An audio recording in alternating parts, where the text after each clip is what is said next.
Open your eyes and see the people chanting, slowly falling apart.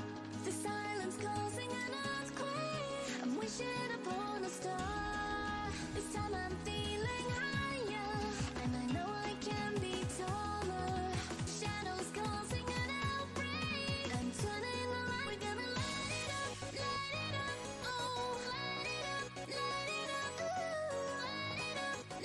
up, causing an outbreak. I'm turning the light. We're gonna light it up, oh, light it up, ooh, light it up, causing an outbreak. I'm turning the lights on.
Infinite power, infinite power, infinite power, infinite power, infinite power,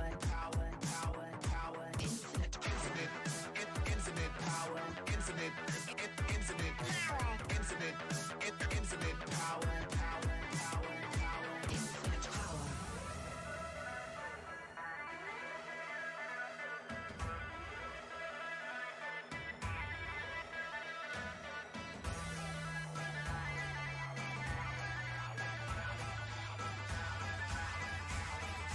Infinite power.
Infinite power.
and welcome back to another night of Frontier Doubles League streams. My name is Cyproc, and with me here is Local. How you doing, man?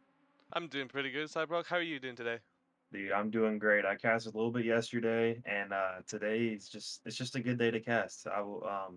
Woke up today and couldn't wait. Can never wait for another night of FTL streams.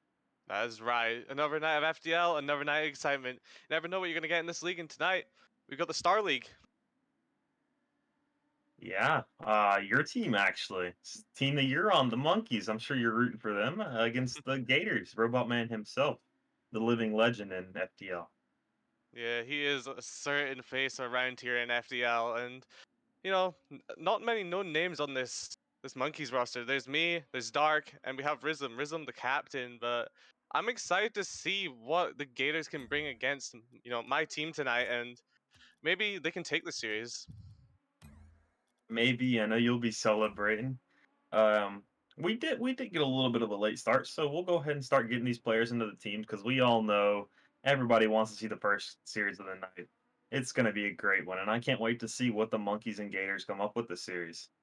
Yeah, I'm right there with you, but I've got to ask you, Cypro, what's your predictions for this series? I know you're predicting the Monkeys. That's your team, so I'm gonna play a little devil's advocate. I'm gonna go with the Gators. I want to see what Robot can do with this series. Oh, let's see what they can do indeed. And here we go. We have the players in their teams, and we are counting down for kickoff. Stubbs and Rhythm on the kickoff. Stubbs coming off with a win. Dark putting that back into the half. Continuing, gets it over Robot. And an early shot by the Monkeys missed right off the net. And they're going to put that one straight into the bottom right of the net from a Dark. Great. That was brilliant. I don't know what else to say. Perfect start for the Monkeys, just what they were looking for as Rhythm plays off the post, just beating the one, and Dark's there to clean it up. Yeah, that's just overextension from the Gators there, and fell apart defense did not work out for him as Stubbs takes it up the right wall. Ariel couldn't get the dunk. Rhythm 50ing him. Robot going for the shot, cleared away by Dark. Rhythm picks up possession at midfield. Flicks it over. Who was that? Stubbs, I believe. Pushes it off the backboard into Stubbs' possession. He's got that at midfield. 50 by Dark. Rhythm pops it up. Back to Dark. Air dribble. And goal. Nice shot by Dark. A little mechanical play there from my boy Dark, and baits the two defenders, one into jumping, and just pops it over Robot. A good play by him, 2-0 to the Monkeys. Yeah, Monkeys playing definitely a weirder game, but it's working out for them. The Gators can't seem to find a save from them. As we go to the third kickoff of this game so far in the first minute, Rhythm takes possession, up the left wall, pass into the middle, but cleared away by Robot instantaneously. Robot's going to see if he can get a clear on this. Puts one straight into the middle, into Stubbs, and the Monkeys just cannot capitalize on the save. Monkeys a little bit off there on the defense, but a great recognition by Robot just to smack that across the net for Stubbs. Rhythm out of position at the front post, just a bit late. Yeah, just falling apart from the Monkeys like we saw in the defense of the Gators, but their offense coming back and biting the Monkeys in the butt. Is Rhythm takes the ball off the field, challenged early by Robot, and Dark takes possession right back from him. Robot pushing that up the left wall, taking possession, slowing the ball down a little bit, and Dark gets the clear out to midfield. Dark taking that one-on-one versus Stubbs, but Stubbs gets the clear off to the side. Definitely back and forth game right here. It seems like they're leveling out a little bit, figuring out how each other are playing. What are your thoughts on this? Yeah, it's definitely a feeler game for these two teams, as I know more than likely for both rosters, this is going to be their first games to ever. Not many teams do scrims, but if you do, it's good for your team. But as we have here, it's been really back and forth. So as we get further into the series, we're going to see one team possibly take it by a stronghold, or it's going to be a game 5. So I'm excited to see, man. Yeah, definitely. Both teams picking up their offense, and Stubbs getting very aggressive with the demo, putting them out of position. That's going to be a goal. a goal indeed, and Gators finally finding a hold on this game. You know, they're starting to get more aggressive, bumps, demos, whatever they can find, and they're taking advantage of it. Yeah, that's just unfortunate by the monkeys. The Gators just getting very aggressive on that play, and it results exactly how they wanted it to. They get a free open net from the two demos coming off of Robot's car. As Stubbs puts that one middle, straight into Robot, but Dark has the 50. Prism pushing the ball upfield, off the backboard, and Dark barred down, could not get the shot. Stubbs pushes that offside wall to Robot Man. Dark hits it mid, or not Dark, Prism hits it mid. Stubb gets it over him, and that's going to result in a goal. An overcommit from Dark there on the defense, pushing out when he didn't need to, trying to get an eager touch with the ego, but you know, sometimes ego challenging doesn't work out for you, and that's an example. Yeah, just unfortunate. Sometimes the ego does not always win the challenge, as you see there. Kickoff, Stubbs. The Gators win the kickoffs. Dark with the aerial. Can he get it over Robot? He gets it over one. Stubbs puts that back out to midfield. Takes possession, beats Rizm. 50s. Puts it into the monkey's corner. Rizm. Seems like he panicked a little bit there. Dark takes that into the corner. Robot cleared out the midfield. Stubbs going to take possession. Up the left wall. What can he do? Aerials. Takes it back on the ground game, almost beating Dark. And that's just going to give Prism a free net. Same thing again from the last goal. An eager challenge by Robot here as the last man just pushed up a little bit too far and risen with a great beat. Yeah, the scoreline definitely showing these teams are playing kind of the same game. First, Rizm getting a little bit of an ego and challenging early, and then now Robot getting a little bit of the ego and challenging early. Both teams playing like very identical, so somebody's going to have to change this up to change the scoreline of this game and figure out what they need to do to better the other team. As Robot beats him on the wall, Rizm puts a shot on the that was hitting post too, but Robot getting unlucky, putting that one straight in the net. That is really unlucky for Stubbs. That just an Oh, awkward Stubbs. touch as that was hitting the post like you said, but you know, those things happen. You take on the chin, you go next. Let's see what happens here. 122 on the clock. Yeah, those really hurt when that happens. When you look back at the replay and you know that ball wasn't going in, but what can you do? You already made the mistake. You just got to come back harder at it. It's Dark in the corner with the ball. Stubbs, early challenge. 50 Rizm. Rizm's going to take control after that 50. Goes for the pinch, but Robot stuffs him. Robot bumps Dark off the ball. Can he get another touch? He will get the touch. Stubbs challenges. Rizm takes control.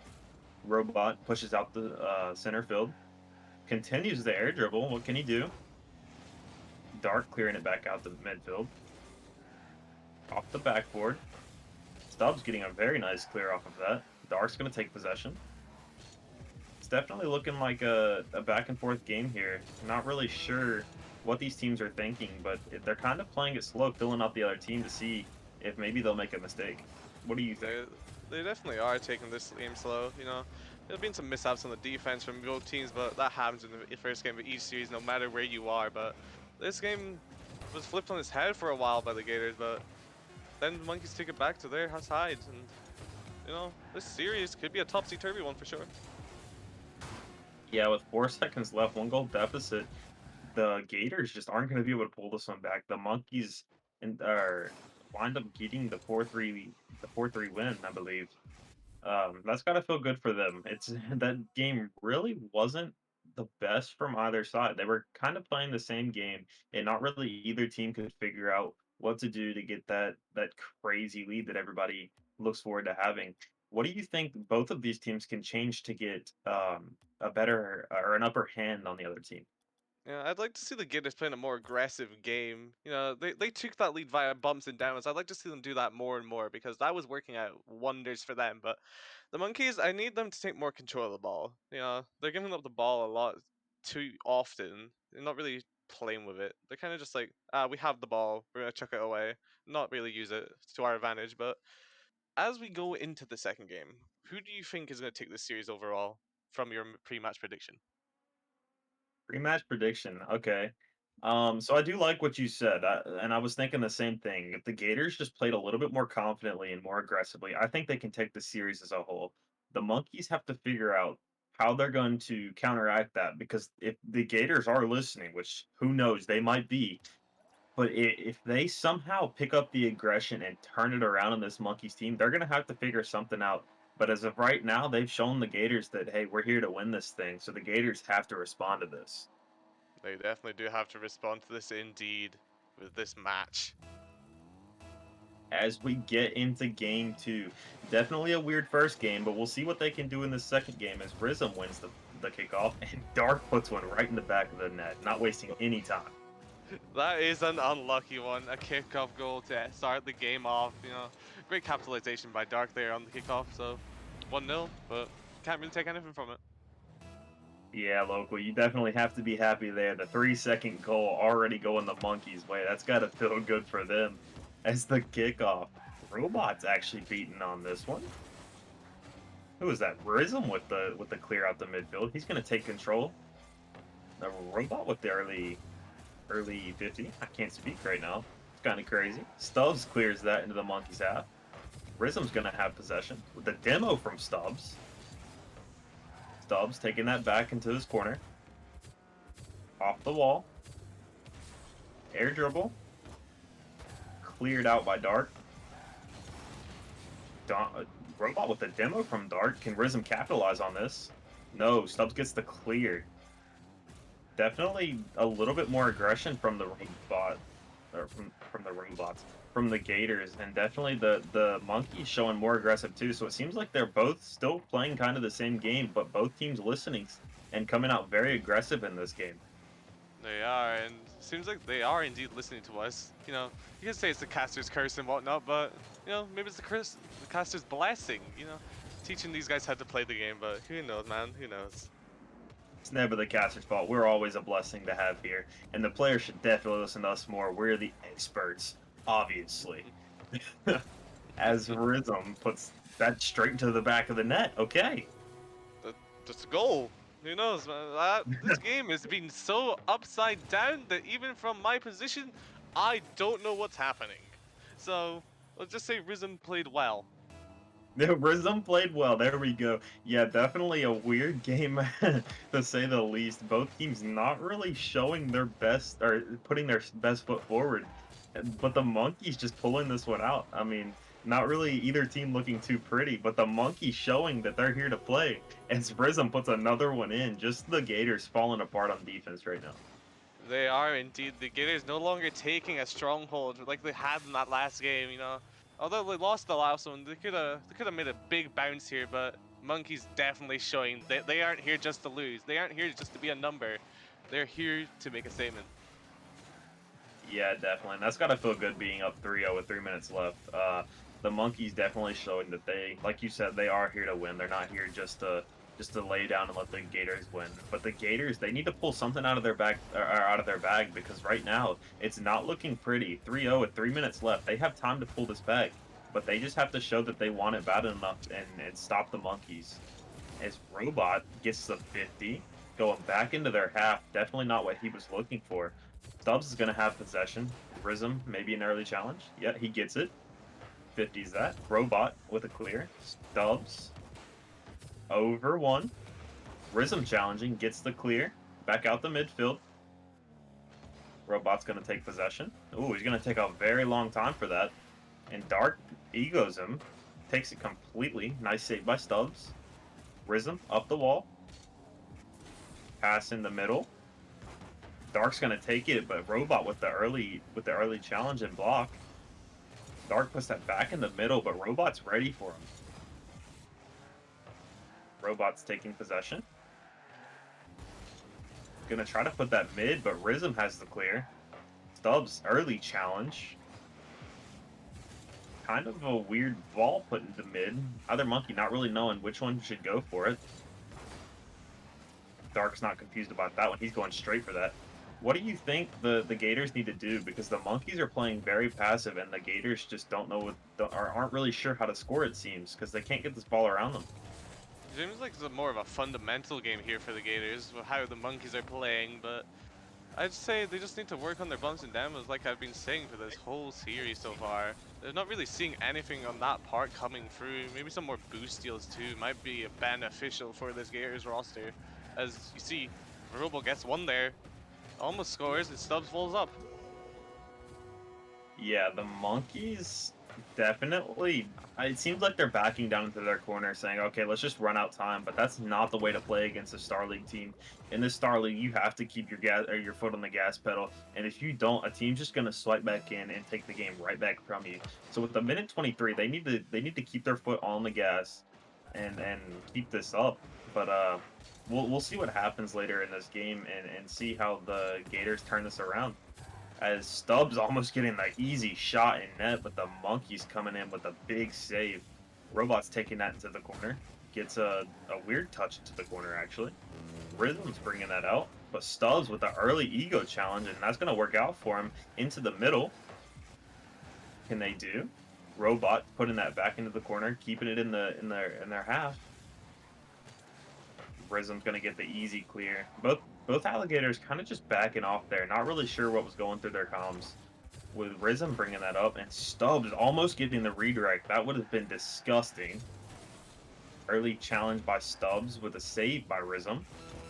Robot's ready for that. He's going to put that one almost on target, but missing slightly. Dark getting the amazing 50, and what can he do? One-on-one. Robot gets the save.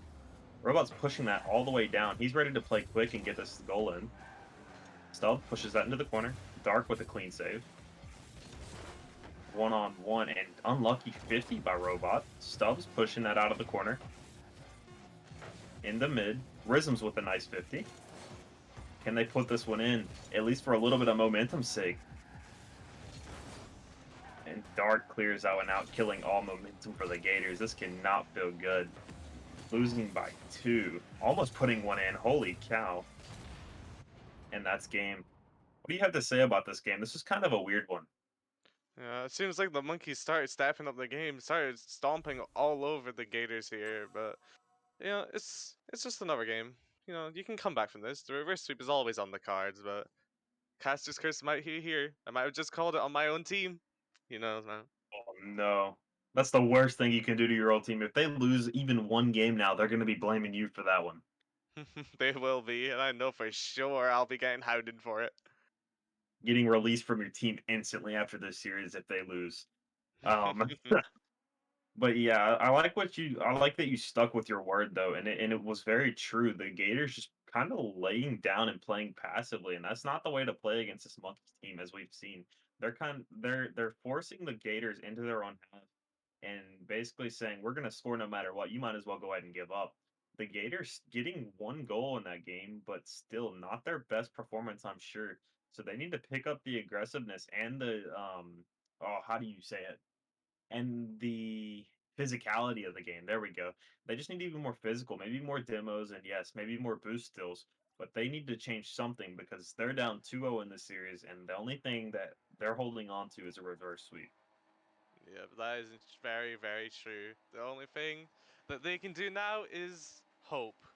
You gotta hope, pray, get that ball in the net. The moment you get that first goal, you start to believe. Yeah, they're probably thanking you for bragging on your team a little bit. They're thinking Caster's Curse right now, but Dark proving that wrong, winning the 50, and Robot kind of whiffing on that kickoff. Not really sure what happened there, but he's going to come back and get the clear back out into the corner. Dark got the early 50, or early dunk, sorry. Stubbs with the clear. He's going to take possession. Rhythm backing off, giving him time to flick. But Dark cutting rotation and stopping him early, nipping that in the bud. Sorry. Stubbs with the demo. Robot puts that one middle. Dark cannot get the simple clear. Stubbs puts that on the back wall. What a demo. And Robot puts that one straight in. Local, I think you were right. Maybe you cursed your team. Nah. Let's say they got it, but a great play by Stubbs to get that demo on Dark. They finally listened. They're getting more bumps and demos. Let's see what happens. Yeah, they're definitely watching this stream like a movie, learning every little second from it. Because they're coming out with that demo. That's a beautiful demo. Maybe they take that and take that into the rest of this game, keeping up the physicality and keeping up the demos because that give them the easiest open net they could ever have asked for. And the Monkeys, they need to adjust to that because this Gators team is going to start to smarten up and take those shots more. What do you think the Monkeys can do to avoid the physicality that the Gators are going to bring to this game? You know, comms can help with that, and there'll be certainly a lack of those coming through at some points, but all teams have those, and as soon as they get those calls out and say, you know, this guy's pushing you, he's probably going to demo you, after, you know, recognizing that that team's going to do it, they're probably going to start playing a lot faster, try to outpace the demos. As a great shot comes through, holy, that almost went in, and, you know, maybe we'll see a faster, more monkey style of play from the Monkeys here, not to, no pun intended, but that's might what we see here. No pun intended. The Monkeys just need to be more monkeys. Um, Easier said than done, I guess. Maybe I'm not really sure. Um, but the Monkeys, they definitely do have a crazy offense, and it is proven to be deadly in past games. They just need to come out and play more aggressive and match the aggressiveness and maybe even the physicality. Maybe they can bring out a few demos as well. But they need to match this Gators team because the Gators team is coming out looking pretty fresh. Looks like they just started the series and the Monkeys are kind of wearing down. So we'll see what the Monkeys can do and maybe see if they can end off this series with what they started. But the Gators saying, nah, we're not going to let that happen. As Robot takes that and tries to clear it, it seems. Stubbs gets that over Rhythm, and Dark puts that one in the back of the net. That's got to feel bad for the Gators. They got stuck in an awkward spot, and Dark is punishing them every day for those. The Monkeys are definitely going to be full of energy now after that great read on Stubbs by Dark there. So this game is 1-1. It could go either way now. Yeah, either way it can go. That is true. Um, just looking to see both teams step up because right now it's going how the whole series went. Both teams just kind of matching each other. So one team really has to step up and do something, maybe even try something crazy. That's what it's going to take. It's Robot buries one in the back of the net, and that one's just not savable.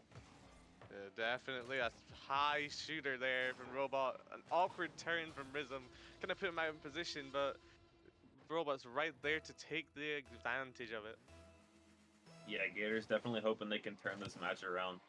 Or turn the series around. Sorry, they're up by one. They don't need to turn this match around at all. The Monkeys need that, but they're looking to get this reverse sweep and hope that they can get it because everybody knows a reverse sweep is no easy task. But we had seen it here on FDL before. But the Monkeys not making that one easy as Dark buries another one at the back of the net. The Dark trying to ignite the flame inside of himself with that shot. You know, he's been warming up during this series so far, so that's just another one for the flame. But who knows? This guy can pop off. Yeah, pouring a little bit more of gas into the fire. Definitely Dark stepping up here in a big game. They want this 3-0 sweep, but the Gators not allowing it. So Dark trying to get himself going and maybe even get the passing plays with Rhythm or getting the team chemistry going. Definitely looking good from the Monkeys. Coming back and answering every call that the Gators have sent to them. Dark clearing that one out. Passing to Rhythm, it seems. Putting that one middle. Stubbs gets the weak clear. And the shot. Rhythm with the save. Robot, early challenge. On target, but Dark pushes that one into the corner. Straight to Rhythm. Rhythm gets it over Stubbs. And Dark puts that one under the backboard. Just a little bit lower. That would have been a shot. Puts it into the corner. Stubbs clearing that. Weak clear, though. Not what he was looking for. Robot with a big boom clear. Dark in a weird spot on the back wall. See what Stubbs can do. And gets 50'd out. The Gators seem like they're just getting beat up at right now. It doesn't seem like they can match the intensity that the Monkeys are bringing to this game. For about 20 seconds there, we saw they kind of got backed into their corner and couldn't get out because the Monkeys' rotation was flawless, pushing it into their corner and keeping them in their corner. What do you think about that? It definitely seems so. The Monkeys were hounding the Gators on their side, and it was, honestly, I thought there was a goal going to come through because there was a lot of missed rotations from the Gators. That's a big bang. But back to my point, you know, we've been saying this all series long. The Gators slowly just backing off into their own corner because they're getting pressured. It's, oh, Caster's curse. God damn it, man. You know, we say these things happen, but do they really happen? Who knows? Who really knows? Who's saving this stream? Nobody, exactly. We don't talk about it. But the Gators definitely telling us to be quiet. You know, we have this game. We're still here to play, and we're not going to let the Monkeys win anytime easy. But now we're looking to see if the Monkeys can somehow come back in this game, get that goal that they need, and push this game into overtime maybe. But with 4 seconds left, that's not looking promising. And with the Gators putting one in, that puts this game away. And that's got to feel good for the Gators. They're down 2-0 in the series, and that's going to make it about 2-1 in the series. So that's definitely got to feel good. And the Monkeys have to figure out what they did wrong in this game so they can finish the series off quick. Yeah, they definitely are, because this, although the start they're bouncing back a lot, this wasn't what they wanted at all for a third and final game in their series. But Robot and Stubbs, they had other plans. They're like, no boys, you ain't going game free. We ain't finishing here. We going all the way. So they're starting their journey now. So this is what we've been wanting to see from them. You know, they were playing a lot more aggressive throughout this game. It's Yeah, what we've been looking to see from them. definitely seeing the Gators get a lot more aggressive and maybe even listening to us. Who knows? I don't believe it's against the rules to be listening to this stream. So smart by them if they are. But definitely listening to us, telling them to get more aggressive, get more physical, and back the Monkeys down. However, that was a weird game for the Gators to win because the Monkeys were pretty aggressive in backing the Gators down into that corner. So still the Gators making the flaw by giving the Monkeys too much room. But still, this series is 2-1. The Gators won this game. They can't be complaining too much. Now on the Monkey side of things, they have to figure out what to change in their gameplay or how to actually match this Gators team and from those 20 seconds that they had the Gators backed into their corner, they couldn't get a shot in. So they need to figure out when they have that much pressure and they have the Gators kind of on their back leg, fighting for their net to not be scored on. They need to figure out how they can put that in and punish the Gators for sitting back in their corner and getting weak clears. Yeah, they definitely are. I'm looking to see a lot more 50s from them. You know, the ball control is there, but they're not really taking it for pressure. They're kind of just having it and playing with the ball. Understood by that one with the Monkeys already coming out winning that 50 into the corner. Stubbs gets it over one, and Dark kind of came out a little too far on that. Robot puts it into the back wall. Missing on that one, so Dark kind of not know what to do. I think he was expecting Robot to get a weird touch on that. Stubbs 50s him. Works out for the Monkeys, puts that right back. Or no, it doesn't. It works out for the Gators, puts it right back into the Monkeys side of the thing, or side of the field. Dark off the wall. Aerial 50 by Dark and Stubb. Puts it off the post, and Rizm puts that one straight to the back of the net. Seemed like the Gators just kind of fell apart on their rotation getting back. Fell apart due to that fantastic aerial 50 by Dark there. Just perfectly places it off the post for Rizm, and he's there to clean that up all day. Yeah, the Monkeys have to be feeling good about that one. That was a nutty aerial 50 by Dark.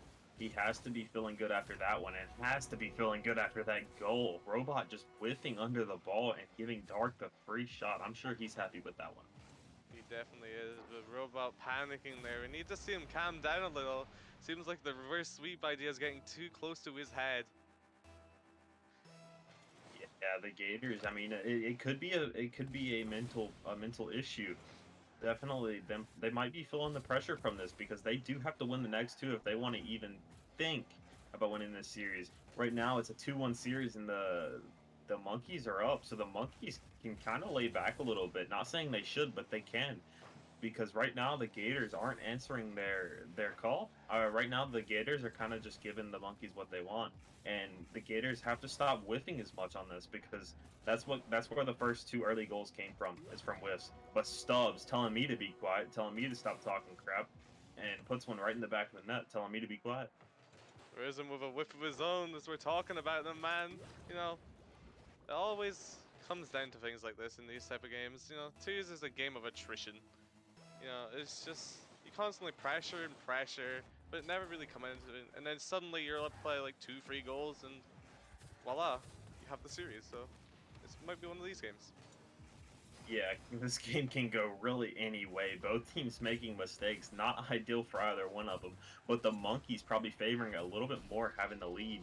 And as I say it, oh my gosh, every time I say it, something goes wrong for the other team, and the Monkeys get scored on. Robot tying this up for the Gators, and that has to feel good. Answering back that phone call, calling them back saying, "Hey, we're still here, ready to play with 3 minutes and 28 seconds left." It was a slow start for the Gators too. They're slowly burning their engine, slowly getting their pistons up to speed, but there's a pass could come through here. Nothing from it. Yeah, definitely. They need to pick this game up. Both teams need to pick this game up. Stop with the whiffs and figure stuff out. As I say it, Robot puts one right in front of his own net, but Stubbs quick enough to clear that one out before the Monkeys can answer. Dark coming back with the shot on target, but Robot's there and ready for that one. Missed 50 by both Robot and Rizm. Dark puts that one middle. Stubbs going up the sidewall. Rizm missed the ego challenge. Dark gets a pretty good touch on that one, but Robot's there to clear that one out into the corner. Dark early challenges him, and Rizm is off target with a shot, puts that straight into the corner. Dark gonna take that one, flip reset. Oh, and he misses it. That would have been beautiful if he hit that. Rizm takes that off the wall. 50 Robot, not really going anywhere. And the demo coming out from Dark, not allowing Stubbs to do much because what can you do? You're by yourself against two people. You would need a miracle to score something like that. And Robot with the double tap, that's beautiful from him. And the Monkeys can't really do much about that one. Yeah, Monkeys were constantly starved there by Stubbs and Robot, just not having any boost to get up to that, and a beautiful double tap by Robot. Yeah, and that's the start that they needed, or that's the start that they wanted to even have a chance at this reverse sweep. If they can take this one and send this one into Game 5, then there's no momentum anywhere. If they can win this one, they might have a little momentum advantage over the Monkeys, but they need to get through this last 2 minutes without letting the Monkeys score, or at least, scoring to comfort their lead and them almost being able to do it, but it's not on target. And the Monkeys kind of getting lucky that the Gators aren't capitalizing on their mistakes.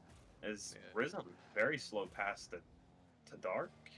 Yeah, yeah, I'm correct on that. Okay, had to double check myself. Dark getting the clear out to Robot Man, straight to him. Says here, man, take this. Gets the 50 by Dark. The Monkey's kind of confused on who to take it, but that works out for them because it faked out Stubbs. Robot cleared that into the corner and out to midfield. Really good touch by him. What do you think the Monkeys have to do to bring this back in the last minute 15 seconds? Because this game is kind of going weird. More from them on rotations. Oh my Jesus, that is a musty flick and a half. What a pass by Dark there. Holy. Local, you were wrong. The only thing the Monkeys needed was a musty flick and an amazing pass. Holy cow. I did say earlier in the series, somebody had to pull off something crazy, and I think a musty flick deserves that title of something kind of crazy. It's Dark, them giving them the room. Dark going off the wall. He's going to do something crazy again. And off the backboard and off the crossbar. Oh my god. The Gators have to figure something out to kill this momentum from the Monkeys because right now it's looking deadly. Oof. And Rizm clearing that one into the corner from an almost goal from the Gators. They just could not find the net. It seems they're having a hard time in the second half of this game finding that net and putting one in to get the lead from the Monkeys once again. But a nice flick by the Gators, and Stubbs puts one straight in the back of the net, completely flicking that over the Monkeys. A big high flick from Stubbs there, making the defender commit, realizing he's out of position, and, just falls right into the net. Yeah, I'm sure he'll take that's like a lot of power on that. Honestly, not expecting the power. I thought the Monkeys were gonna get a pretty solid 50 off that, but Stubbs saying no, I'm flicking that one right over you, and that's going into the net. We'll see what the Monkeys can do in the last 15 seconds, though. They have to answer quick, and if they don't, this is gonna be a tied series, which is not ideal for them, and the Gators are gonna be happy with that. But Dark getting the clear off the backboard. Rizm not quick enough. They can't get the big clear that they wanted to score that that perfect 0-second goal, and that's going to be dropped down. The Gators win the series at 2-2. What are your thoughts, Local? You know, I might have cursed it, but I believe the Monkeys can still take it, man. Anything can happen in this last game. It's a battle for sure. Whoever takes this next game will either be hailed the greats or the fools. So I'm I'm just ready for the content. You know, maybe we'll get game 5 OT. Oh, big predictions. Not predictions, but big hopes. I hope we do get that. That'd be great for the first stream of the night. But the Gators definitely showing that they're still here to play and pulling this back to a 2-2 game. The Monkeys losing two consecutively. After I would say dominating in the first two, even though they were close goals or close in goals. But the Monkeys need to pull something out because right now 2-2 game, they have to be feeling that pressure because they were up 2-0 in the series, and I'm sure they thought they were just going to take it because the Gators weren't really on their A game. But now the Gators pulling it back, saying, "Hey, we're still here to play, and we cannot wait for this game 5." Yeah, this is what they were asking for with getting these past 2 wins. So I'm excited for this. Are you excited for this? Dude, I'm really excited. We've seen what Dark's a little bit capable of. I wasn't really familiar with either two of these teams before this, but we've seen both teams can kind of pull something out of their bag and somehow come back from crazy things.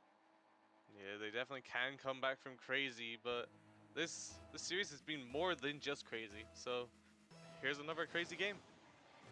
And here we go at the start of Game 5. We're going to see who can take this series and inevitably who thinks they're better than the other team. Who can pull this out and play a better game in Game 5 when the pressure's really on. As Rizm takes that off the sidewall. Little bit of a weird touch from him, but Dark gets the crazy clear. And oh no, Robot cannot match that. Can Rizm put it away? He fakes it. I don't think it was an intentional fake, but who cares? It's a fake nonetheless, and Rizm puts that in the back of the net. I believe he bumped him too and stole the goal. So congrats to Rizm for somehow doing that. For yeah, exactly. For somehow doing it, nobody's really sure how. And here we go into the second kickoff. The Gators, I'm sure they're feeling a little bit weird about that one because I think that was the weirdest touch Rizm could have got on that. But what can you do? You just have to come back in the after that goal, and you have to show them that that was just a fluke. We're ready to play this game and tie it back up. As Dark takes it off the sidewall, dribbling that all the way down. He has his flip, and the flip reset saved by Robot. That's nasty. We're starting to see the Dark that the kind of freestyle side of Dark that he can just pull this out of the bag and like get so close to something like that. And Rizm hitting the post, but it still falls in. It seems like the Monkeys are definitely turning up the intensity, and their gameplay is showing it. Yeah, they're definitely turning up the heat, but they might not need to get ahead of themselves here because there's still 4 minutes left. Anything can happen. And that is right. In the first, what was that? The first 4 games, we've seen that anything can happen. Either one of these teams can somehow get that slight momentum boost or adrenaline rush, and they come back in this game just like that. So the Monkeys definitely cannot be cocky in this series, and if they do, it will bite them right in the tail. So we'll see what they do to kind of run the time out of this game and keep the Gators down. But the Gators, they need something. They need a little spark in the movement to get themselves up and back into this game. As Dark clears that back out into his own corner, Robot's gonna try to get that centered, and will he? He won't. Rizm coming through with the save and clear.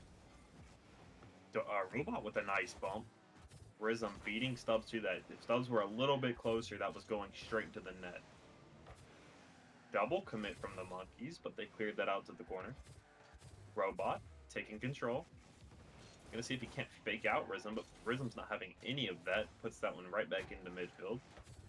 Dark, pop that up. What can he do? Nothing. As Stubbs gets that on target. Can Rizm get back? And he does. He gets the clutch save that he needed.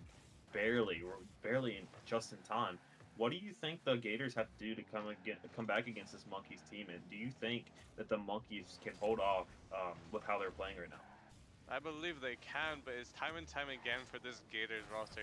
They did it for 2 games in a row, and then they backed down. They thought they were in the driver's seat with their momentum, but Dark and Rizm definitely showing that they have more just to show, as Holy Jesus. Oh,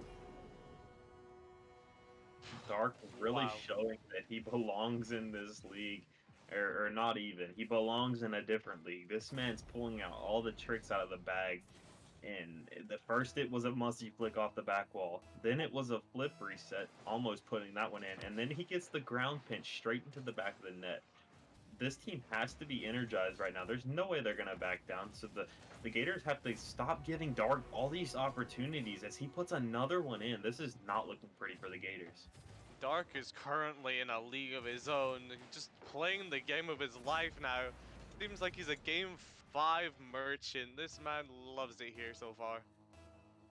Yeah, definitely a good player to have on a team. When when under pressure, you just show off and pull all the tricks out of the bag, and really show Stream and everybody that's watching that you can pull this off in high risk situations or high pressure situations.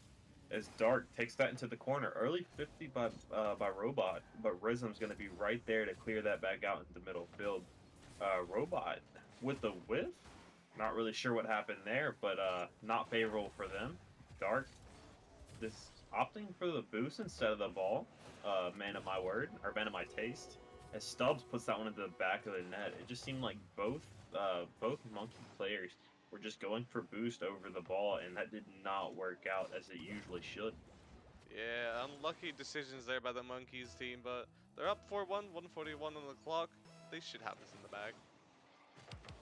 Should have this in the bag. Should the key word. We'll see if they can hold this off in the last minute and 30 seconds. But the Gators showing some sign of life getting that goal, and that's what they needed to get themselves back in this game and kind of dole down the momentum. I won't say fully crush it because the Monkeys are feeling good right now with this 3-goal lead. They just have to keep it up. And right there, the Gators, that's not looking good, but it turns into a miracle play with Robot coming all the way downfield, getting the clear, and Stubbs puts one in. The Monkeys just falling apart on defense and overextending. Seems like they're getting in over their heads here, but the Gators, on the other hand, are bursting into life like a flower in spring, just slowly blooming more and more as time goes. Yeah, the Gators. And this seems like a repeat of games previous, though. The Gators kind of get themselves into a bad rut at the beginning of the game. And then coming through at the end, they pick themselves back up. But Dark telling them, no, you're not coming back into this game. This is our game to win. And he puts another beautiful shot in the back of the net. A beautiful doomsday dish there by Dark, just over the defender. Just, oh, so close for Stubbs, but great beat by Dark. Yeah, that's definitely hurting for the Gators because they were coming back in this game with 2 goals to 4. They were only down 2 goals, but now the Monkeys putting them right back down to the 3-goal deficit. The Gators have to answer early because they need 3 goals in this series, and there's only 50 seconds left. They need to show that they can come back quicker because right now it's not looking pretty at a 3-goal deficit. Definitely isn't looking pretty at all, but, you know, they came back from worse. And it could start now, could start later. Yeah, who knows? It needs to start soon if they want to get anything going. But Robot whiffing twice on that ball is not showing too good of hope. But Stubbs getting the pretty nice clear back into their corner. We'll see if Robot can't follow him up. But no, Rizom putting that right back down into the corner. It seems like they're kind of just trying to waste time here as Robot takes that over. Dark and Rizom both get the I don't know how you would say, the clear back into midfield. There you go. And that's just going to be a free open net. It seems like the Gators got a little bit desperate because, I mean, as they needed to be, they waited too long in this game to try to come back, and the Monkeys punishing them for that. Yeah, the Gators definitely put themselves in a ditch at the start of the game, going down by 2. It definitely screwed up their momentum for the further game to come, but, you know, they put up a good effort during the series. They'll take those 2 goals. Those 2 goals could mean anything during the season. Yeah, that's true. Well, we've definitely seen tonight that the Gators are a fighting team. They just need to figure out how they can get ahead in the game instead of following, because following is not the way to go, as you can see. But the Monkeys, I'm sure they'll take that any day of the week. Coming out and showing that, hey, yeah, we may have gotten stuck in we showed off first 2 games. We got stuck in a rut second 2 games, or the second to the third and fourth games. And then that fifth game, Dark really coming out and showing, and Rizom, they both had hat tricks in this game, but really showing that they came here to play and they came here to win, not just sit there and and look pretty. Definitely. Dark put on a clinic with mechanics. That man was throwing flip resets, musty flicks wherever during the series. It was a show. And we have a little bit of a post-game interview from the Dark and Rhythm man themselves. So we have both of them in here now. So Dark and Rhythm, whoever cares to answer first, I have a few questions for you boys. How does Alright, it let's hear 'em. feel? You guys say again? What was that? Oh, he said let's hear him. Okay, sorry. Yeah. That's my fault. Okay. So how does it feel? You guys started off this series very well with a 2 games win, and then you got stuck in a bit of a rut and came back in game 5. Tell me how that went. I started getting agitated after getting demoed for like 5 minutes in a row, but it happens, man. Fair enough. How can we say this? Dark, how does it feel to it almost seemed in game 5 that both teams were going to be starting off slow, but you definitely started off the game really hot coming into that game. After the previous game, you had a musty flick pass and Rhythm buried that into the back of the net. How does it feel to kind of spark your team into winning that game 5?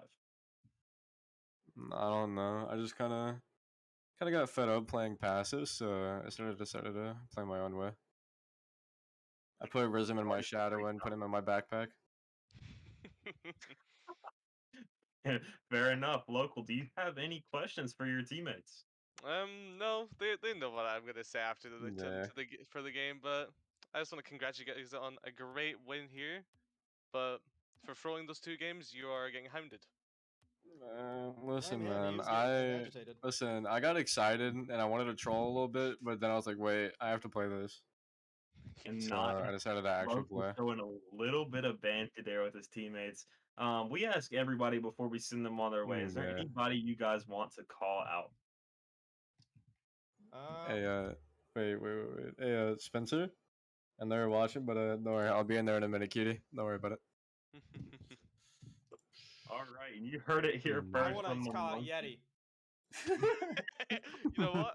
As the caster Yeti. himself, I'm gonna Yeah. call it Kason. I'm calling out Dude. Yeti. I'm gonna tear you up. I'm gonna tear you a Dude, new my one. my throat hurts so bad. You heard it here first, Yeti. They're calling you out and the I'm unicorns. I'm looking to sick, beat you man. guys. I don't know why I'm here. And so you guys heard it here first from the monkeys, and we have another game at 8 o'clock coming here soon in about 8 minutes, and I believe it is our Hydras versus Dragons from Star League. So we'll see you guys then at 8 o'clock, and thank you guys for watching the first series of FTL.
game time. I'm on one, like it's Kelly and I'm Bay bound. Treat the greatest competition like the playground. Freestyling, J spin and make them say wow. Then I beat the brakes off until I'm stay down. Became a king from a common man, and I turned my worst critics to my staunchest fans and worked at it until the world was believing. They gave them no choice but to see it. They say the greats always aim high and still stay grounded at the same time. And so they see a sky native with the hang time. That's why ain't no one can see us when it's game time. They say the greats always aim high and still stay grounded at the same time. And so they see a sky native with the hang time. That's why ain't no one can see us when it's game time.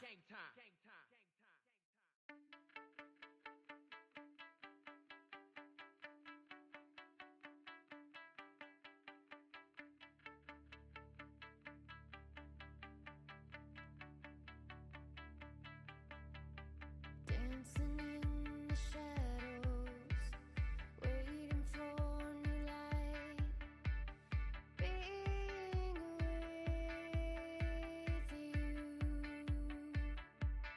And this new sun rises upon us. A new sun rises, all we need. New sun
Yeah, we're doing a test lobby real quick because the Hydras were having some ping issues, and then once they're good, we're gonna keep the server. They should be good though. I don't see them having very high ping.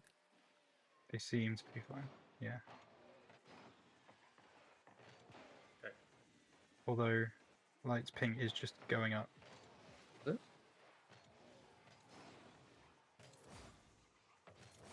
Oh no, it's back down. Yeah, we should be fine.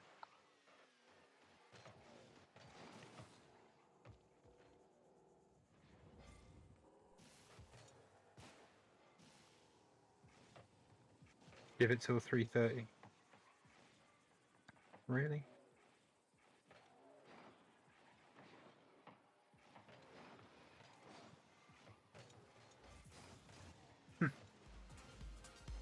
Oh, you are streaming the game, by the way.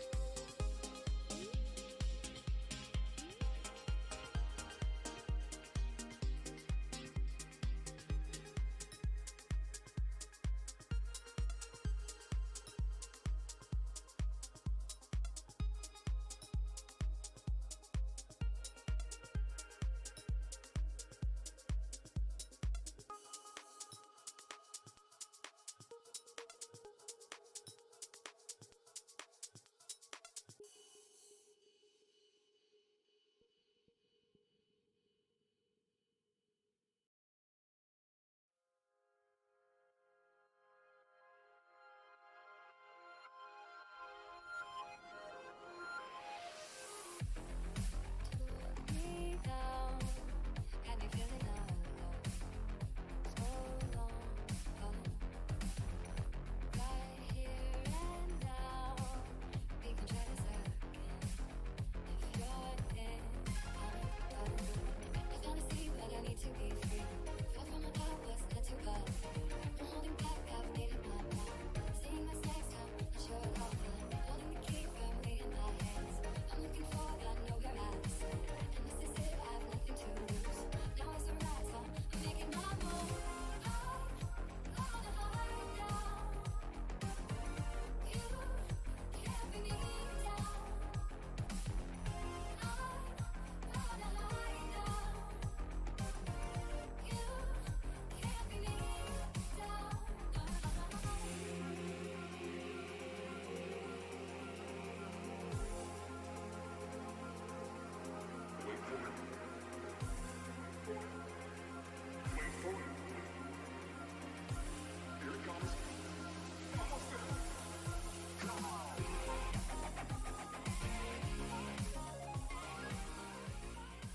What is up, Frontier Doubles League? Welcome back to the stream. Today, we have a great Star League matchup for you. The Hydras versus Dragons. My name is Tunloink, and I'm here with my co-caster, Rhino Boy. Oh, hell yeah, it has been a hot minute, Frontier Doubles League. I hope we are all doing very, very well, and I am super looking forward to this match, Ton. Rhino, these two teams are both 1-0 on the season. They both had great week ones starting off. What do you think is going to happen today? Well, to start with, I think we're going to see some great Rocket League. I am very, very excited to see these two teams go together. The Hydras come in pretty hot. The Dragons also coming in off a 3-0 win last week. So I am super stoked to see them both get in the server and see who is the better team. Very, very excited. Me as well. All right, well then let's get this match started. I'm excited to see who comes out on top, as both these teams have yet to take a loss. Yeah, absolutely. Well, someone's O has got to go today, and we'll see if it is the Hydras or the Dragons as we begin with a 50-50. Laggy's got control of the ball. He's going to try and get past Light in defense, and Light is able to make the save. So we start with a little bit of Dragons offense, but unfortunately not going to come to anything for now. Panman tries to get it over the top of Yeet. Yeet, that's a really nice save. He had to adjust there right on the goal line, and it's a bit of a frantic start, but the Dragons seem to have good control of the ball going into the early stages. Laggy Puppy sending one towards the goal, but Light's going to be there on the defense, and it's all defense right now for the Hydras, Ton.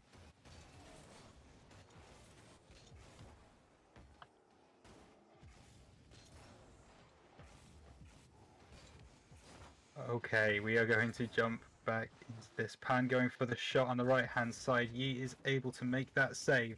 He's going to try and bring this away. Laggy trying to center the ball for his teammate, but Pan is back in the midfield.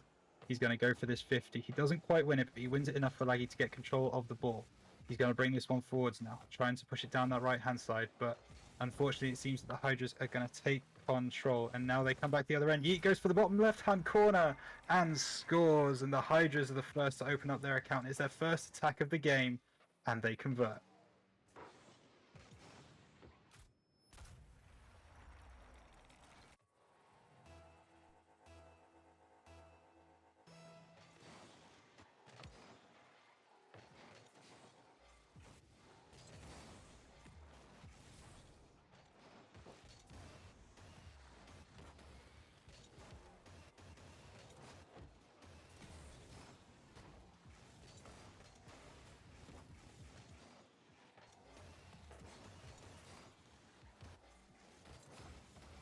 Okay, we are jumping back into this. I'm very, very sorry about what is going on right now.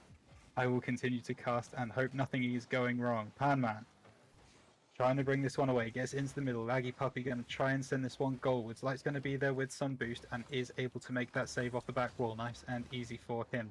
He brings this one forwards now. Trying to beat Panman on the side, isn't able to, but Yeet's going to be there to pick up the pieces. He brings this one back down around to the middle, but Laggy is going to be there on the save.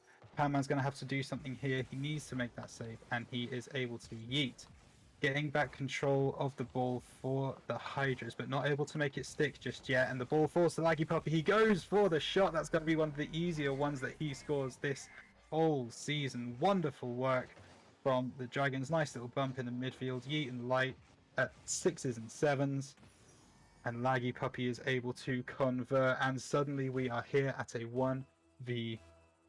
That's not true. We're at a 2v2, but we have a 1-1 scoreline as Light is able to pick the ball up, and I believe I have my color caster back. Yes, I apologize. My mic was not being picked up. Yeet gets a great placement top of the net.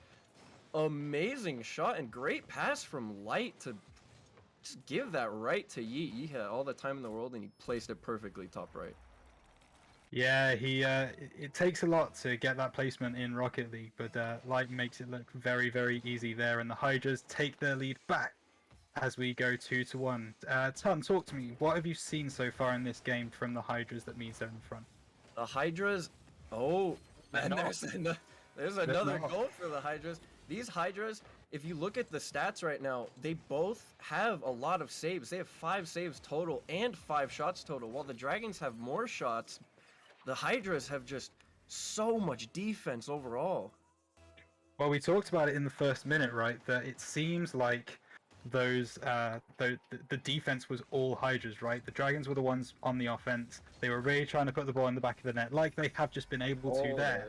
But they just weren't able to, and now all of a sudden the tides are turning, and this Dragons offense is looking much, much slicker. Laggy with a great shot. I'm not exactly sure what happened with Light on that, but Dragons capitalize on a great opportunity. They certainly do. The Hydra's defense looking a little bit shaky at that particular juncture. But Light coming in with the absolutely massive demo to make it a 2-on-1 for the minute, but it seems like the Hydras can't convert. They are going to try and pile on the pressure now onto this Dragons backline, though. That could do it. Oh, Yeet off the backboard, gonna hit the crossbar on that one. Doesn't get much closer than that as Laggy tries to bring this one away. Trying to get the hit as it falls down. Panman needs to be on the defense now. He sprints back towards his goal line. He is going to be able to get back. Oh my goodness, no he isn't. Laggy on the line! Close. What a phenomenal save that was. And the Hydra's pressure just doesn't bear fruit. But the Dragons counter-attack. And they make it look easy, Ton. That counterattack was just amazing. It was perfect. All that defense and just for Laggy to get an amazing corner shot right through the defense. I've got a question for you, Ton. How should the Hydras have gone about that? Was it a bit too hard of a commit on their attack and they got countered a bit too easily? Or what would you say next time they need to be working on in that particular scenario? I believe it was partly that they committed a little too hard and partly that they just didn't think Laggy would have that great of a shot. Well, they come back right away. Light with another counter attack for the Dragons. That demo set him up perfectly. Laggy just couldn't get back in time. Yeah, the one thing we know about Star League is these shots are going to be flying in fast and often. And Light showing us exactly why there. He powers that one into the bottom left-hand corner and gives the Hydras a bit of life in the last minute and a half of this game. Laggy Puppy, though, trying to absolutely destroy that life that they now have as he sends this one towards the Hydra's net, but it's not on target, and now the Hydras will be able to bring this one away. The Dragons are resetting. Yeet takes it past one. He can't quite take it past Laggy Puppy, though, and Panman's going to try and bring this one away. Nice challenge in the air from Light, and Yeet is going to try and make the most of this. Tries to get it towards the goal. It goes over the top of Laggy Puppy. That's a mistake from the Dragons' defense, and we're all tied up. Laggy Puppy was left alone there. Panman went upfield with the other Hydras member, thinking that Laggy could maybe bang it up there really hard, but it just didn't work out, and Laggy couldn't get the touch. Yep, a little bit unlucky for the Dragons, and all of a sudden, this is becoming a very, very tight game. Panman trying to get that one over the top of Light, but he's going to bring this one forwards. He needs to win that 50 in the middle, doesn't, and Laggy Puppy is able to get this towards the Hydra's net. He wants to get back control of it, pass into Panman, but Laggy Puppy blocks his own teammate's shot, and could that prove costly? Yeet plays it back into the middle. Light's not going to get there first, but he is going to get there with enough time to flex the Panman shot. But oh my goodness, that's the line from Yeet. Can Laggy Puppy convert? He can't. Light is able to clear, and Yeet saving the Hydras from going 5-4 down. That was an amazing save. Both these teams have so much offense. The Dragons are just smothering them in shots. Same with the Hydras, but the Hydras' defense is coming in clutch. They really are. That save from Yeet could be the difference between a win game and an overtime here. Panman trying to get this one forwards. Yeet is going to go for that 50. He's going to win it in the air. Oh my goodness, this could be the last chance. Panman clears this onto the right-hand side. Yeet plays it back into the middle. It's centered. It's really nice. Oh, Yeet can't get there. Close. It drops a bit too soon, and we are into OT in our first game of the series. It doesn't get closer than this, son. Well, this could be an opportunity. He goes for the bump. He gets it. I don't know if he whiffed or the bump even helped, but it works regardless. A great overtime goal to finish it off. Yeah, I think the bump was the big play there. Laggy. That is very, very cheeky, but also incredibly, incredibly smart. Wonderful play, and the Dragons take the first game in OT. That's about as close as we could have predicted, son. This was an amazing first game. Dragons with 15 shots total, 3 saves. The Hydras had 9 shots total, but they had 8 saves. Hydras just put on the back line for most of that game. Yeah, you're not kidding. It was a lot of Dragons pressure, and the Hydras were able to make the most of a lot of the counterattacks to start with. But it seems towards the end of the game, the Dragons were getting wise to that, and they were converting some of their own counterattacks and also converting some of their pressure, making the most of some of the Hydra's mistakes. So I feel like we say it a lot in Rocket League, but it feels like right now the team that makes the fewest mistakes are going to be the team that wins the game. For sure. I'd wholly agree with that. Hydras, I feel like they just need to get off that back line a bit more. Overall, the game's still pretty even. Both these teams are putting up a ton of offense. Hydras kept converting right after the Dragons would score. It went into overtime. I think still this series is either team's way. Oh yeah, there is nothing decided yet. It may be 1-0 to the Dragons, but we are for sure in for quite a series as we kick off this second game of this best of 5 between the Hydras and the Dragons in Star League. Panman going to try and bring this one forward. Light, almost displaces his own teammate there. Yeet's going to bring this one off the wall though. He's looking for the shot. He tries to put it over the top of Panman. Yeet with the pace, Yeet with the goal. The Hydras, as they did in the first game, go 1-0 up.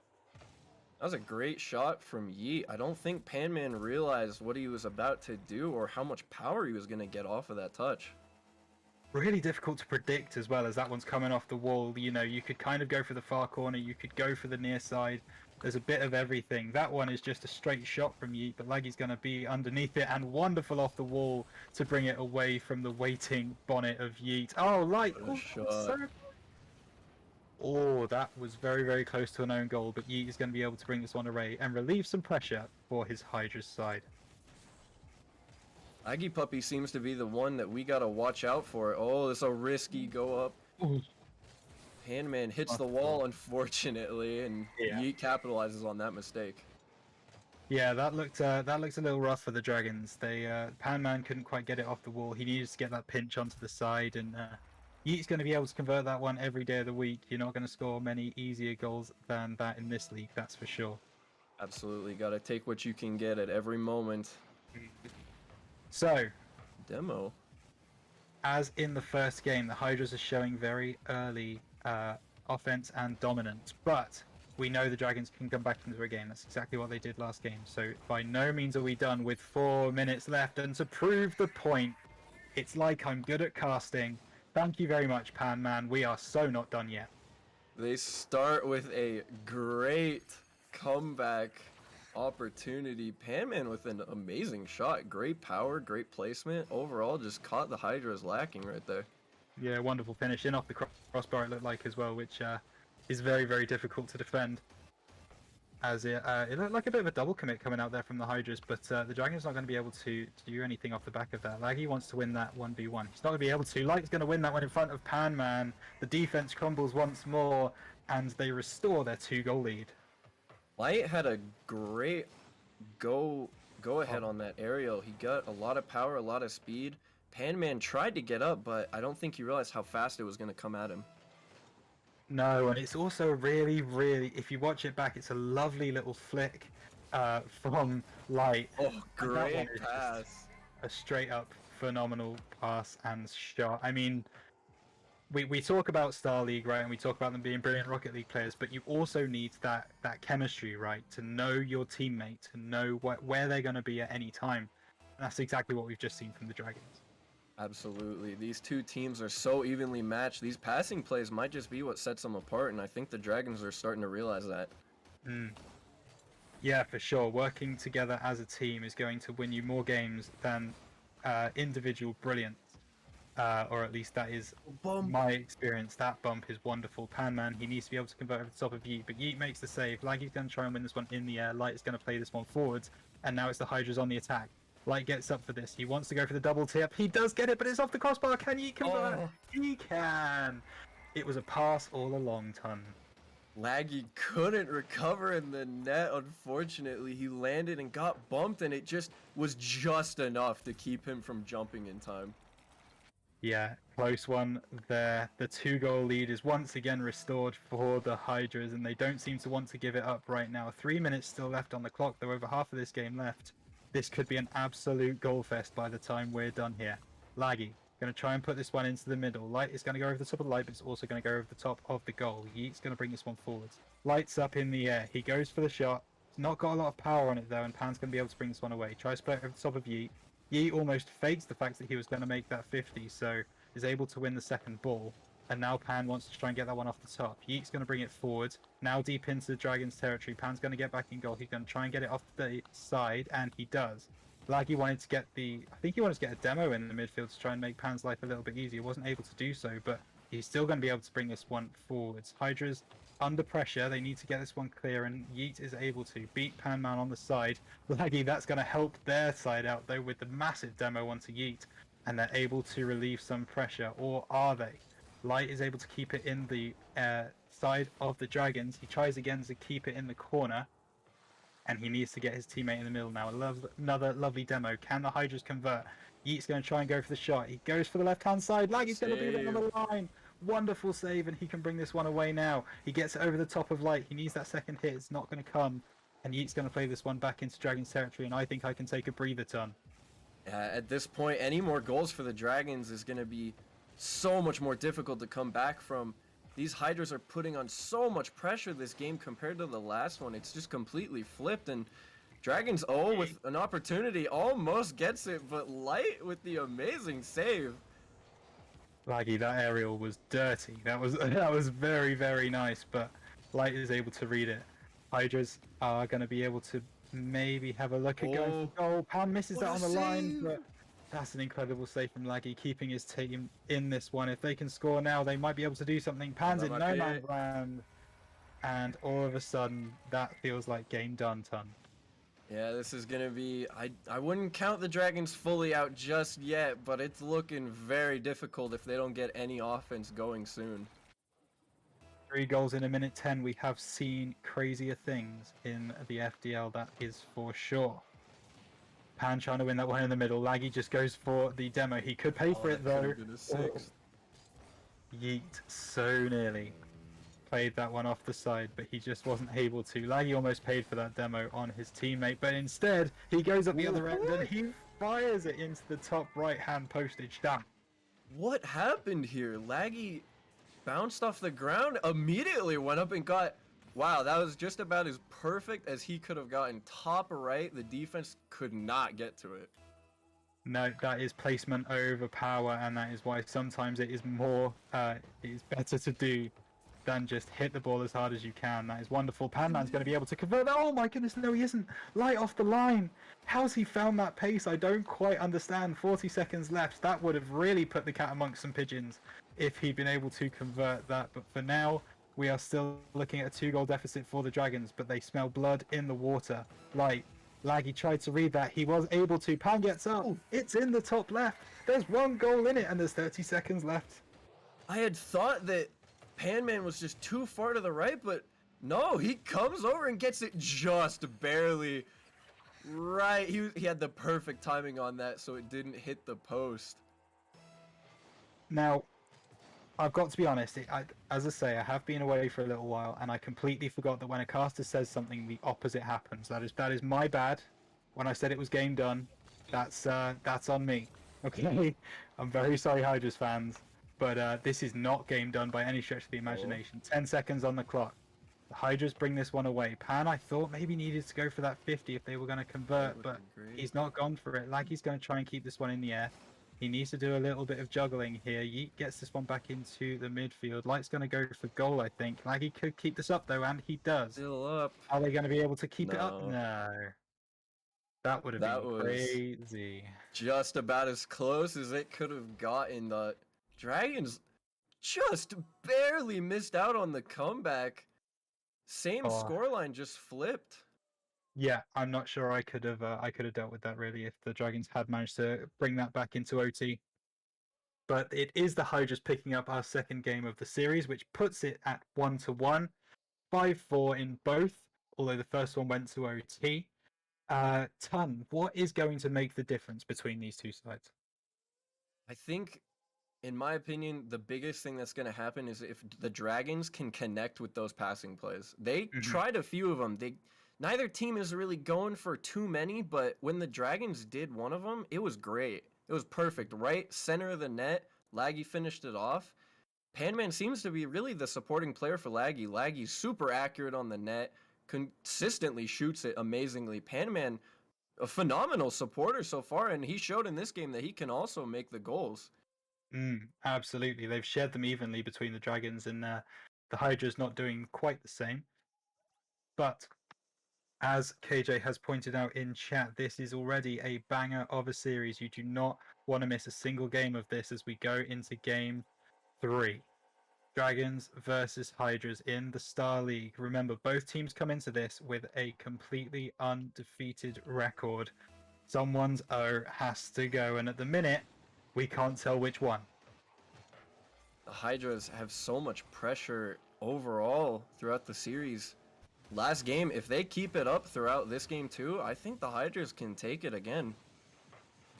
It is definitely going to be close. That's a wonderful save from Light from above the goal. Yeet's going to bring this one forward. Panman needs to get in front of it. He can't. And Yeet is able to convert into the bottom right-hand corner. What a finish. Panman just doesn't have the pace. Yeah, Panman just didn't have enough speed, unfortunately, going, and he just couldn't gather it enough in time. The ball already had passed him. 20 seconds gone, and every single game in this series has started the same way. A Hydra's 1-0 start, but if Laggy keeps doing stuff like that... Sorry, that's Panman. Panman with the finish. That is... Oh my gosh. That is special. Panman, just brilliant corner shot. That perfect, absolutely perfect shot. Panman with the fast counterattack too, just right away. Yeah, absolutely. That is, you know, I'm not allowed to say anything during these casts. I'm not allowed to make a point because all of a sudden something else happened. But I was gonna say, all 3 games so far have started the same way. A Hydra's 1-0 lead. Now, first game went exactly the same as this. The Dragons brought it back to a 1-1, and then we started to find ourselves getting towards OT. The second game, the Hydras took a 2-0 advantage. So, let's see if this game follows the schema of the first, as the Panman trying to go for goal. He's not able to get it. He's going to get this one off the wall. Panman making himself a nuisance in the Hydra's goal. And this is a scoreline we have not seen yet in this series. The Dragons lead 2-1. I mean, there just really wasn't much Light could do. Once that initial bump came out, it was over. Laggy just had to finish it off.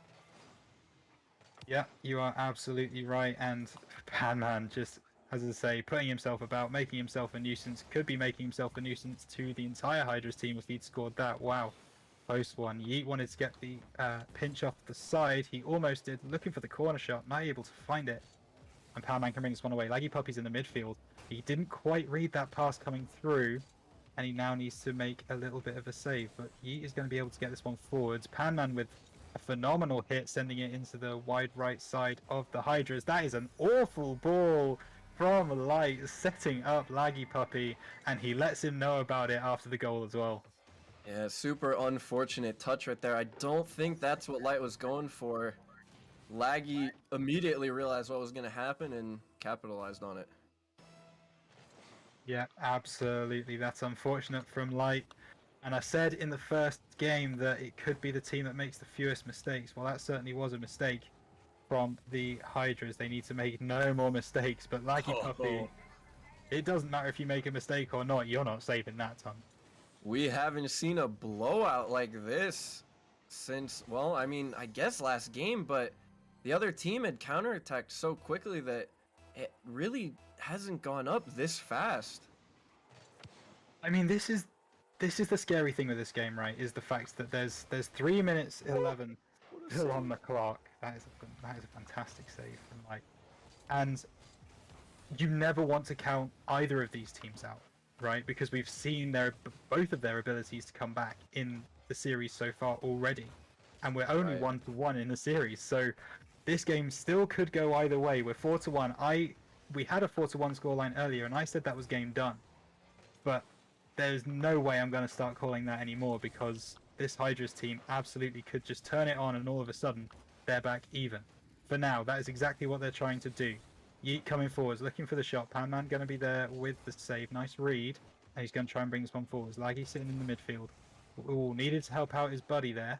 And this time he's going to have to try and beat Yeet to the ball. They both fake out the 50. And all of a sudden it gets a little bit awkward. It's in the middle. Pan's going to send this one away. Yeet's definitely going to go for goal here. Not quite able to find a shot on target. And Laggy is able to bring this one away. Double hit off the wall to make the Hydras think about what it was they were doing. They were getting in position for the first hit, and he makes it awkward. He absolutely beats Panman, but oh my goodness, Panman's going to turn this one into a counter-attack. He goes for the flick. He finds it doesn't get in. I was just about to say he finds the net. I thought that was guaranteed, but he just misses on the crossbar.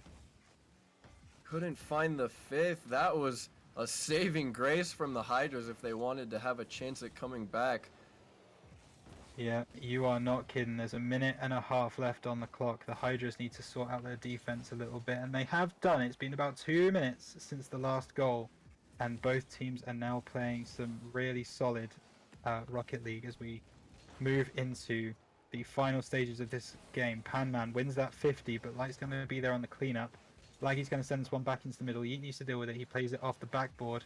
And now Light's going to try and bring this one forwards. It does go into Dragon's territory, but it's not going to be for long. Laggy brings this one back forwards, looking for the double hit, trying to pinch it off the floor. He is able to. I'm not sure that was on target anyway. Panman goes for that 50 in the air. Wonderfully won from him. And now Yeet needs to bring this one forwards. Tries to play it over to the side to Light, but I don't think he has any boost. So he's going to struggle to get onto the end of that. Laggy trying to get this one to Panman. Or is he? He might go alone. He's trying to get it over the top of Yeet, but Yeet now has the boost to be able to prevent that goal. Panman in the right-hand corner. trying to get it through to his teammate. Light, though, is going to make it a little Oh. bit awkward for him. There's a few whiffs going on. I think they're all tactical. Panman going to bring this one forwards. He wants to get it over the top of Light. The flick could be there. It isn't. Tried to play a little bit of mind games with his opponent there. Not able to do that. Laggy needs to try and convert this one. Panman's going to be there, but Light's going to be there before him. Hydra's going to bring this one away. 20 seconds on the clock. Light tries to get this one into the middle. Panman, he's going to be able to bring this this one could be forward. It's a bad. double commit from Hydras, and it could cost them. And it does. The double tap off the backboard from Panman. I'm pretty sure, I'm confident in saying, game done. Yeah, I think that was the seal on this match. Hydras, I mean, they had to push up with everything they had on offense at that point. You can't really fault them for that hard commit. They had to try anything they could. Oh, Yeet what with a save from great Yeet. save, keeping it from a 6. Almost Oh. gets the other save, but couldn't with someone bumping him in the net after that. Yeah, I think it was Panman being a nuisance Yeah. again. Still Oh, that almost was got so it, got a close. touch. That would have been crazy. That would have been Yeah, crazy. I said in game 1 the Hydras just couldn't seem to get off their D line for a majority of it. Granted, that game they ended up getting back on offense with it going into overtime, but they just could not get off defense this game. The Dragons just putting on more pressure than they have in any game this series so far. Yeah, you're not kidding, and because of that, they have won the third game of the series and take a 2-1 lead. It's a 6-1 in the end, and that is by far the biggest margin we have seen a team win by in this series. Ton, what does that do to the mental of this Hydras team?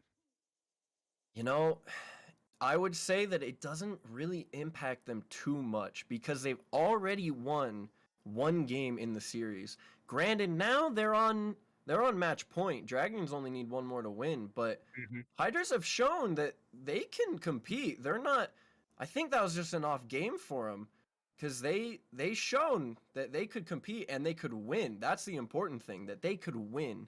So I don't think their mental is too shot. I think if they can get back on the offense like they did in game 2, I think they could. I think they still have a chance. Another point that I actually need to make, which I didn't in the first instance, is that that second game where the Hydras won, that was actually the Dragons' first game loss of the season. They went 3-0 last week. They didn't lose a game, so the Hydras, it's very, very clear that the Hydras are here to play. They are playing an incredible game. That last game, though, particularly just a bit rough for them. But if they can find their feet on defense and maybe get a little bit more pressure, we could be talking about a fifth game here. Yeah, and I think one of the biggest things for the Dragons that's working for them right now is their ability to play as a team. Because the Hydras, while they are playing as a team, the Dragons had very identical scores. They were only 50 points apart, showing that Panman, despite not being the offensive man on the team, he's helping Laggy in every possible way he can. He had like 3 assists. Absolutely. Well, we'll see if they're able to play as a team here. And oh my goodness, almost getting the game off to quite the start was the Hydras. The defense is strong though with this Dragons team, and they're going to be able to bring this one away down the left-hand side. Yeet wants to block this. He is able to, and Light's probably going to be able to win this in the air. He does.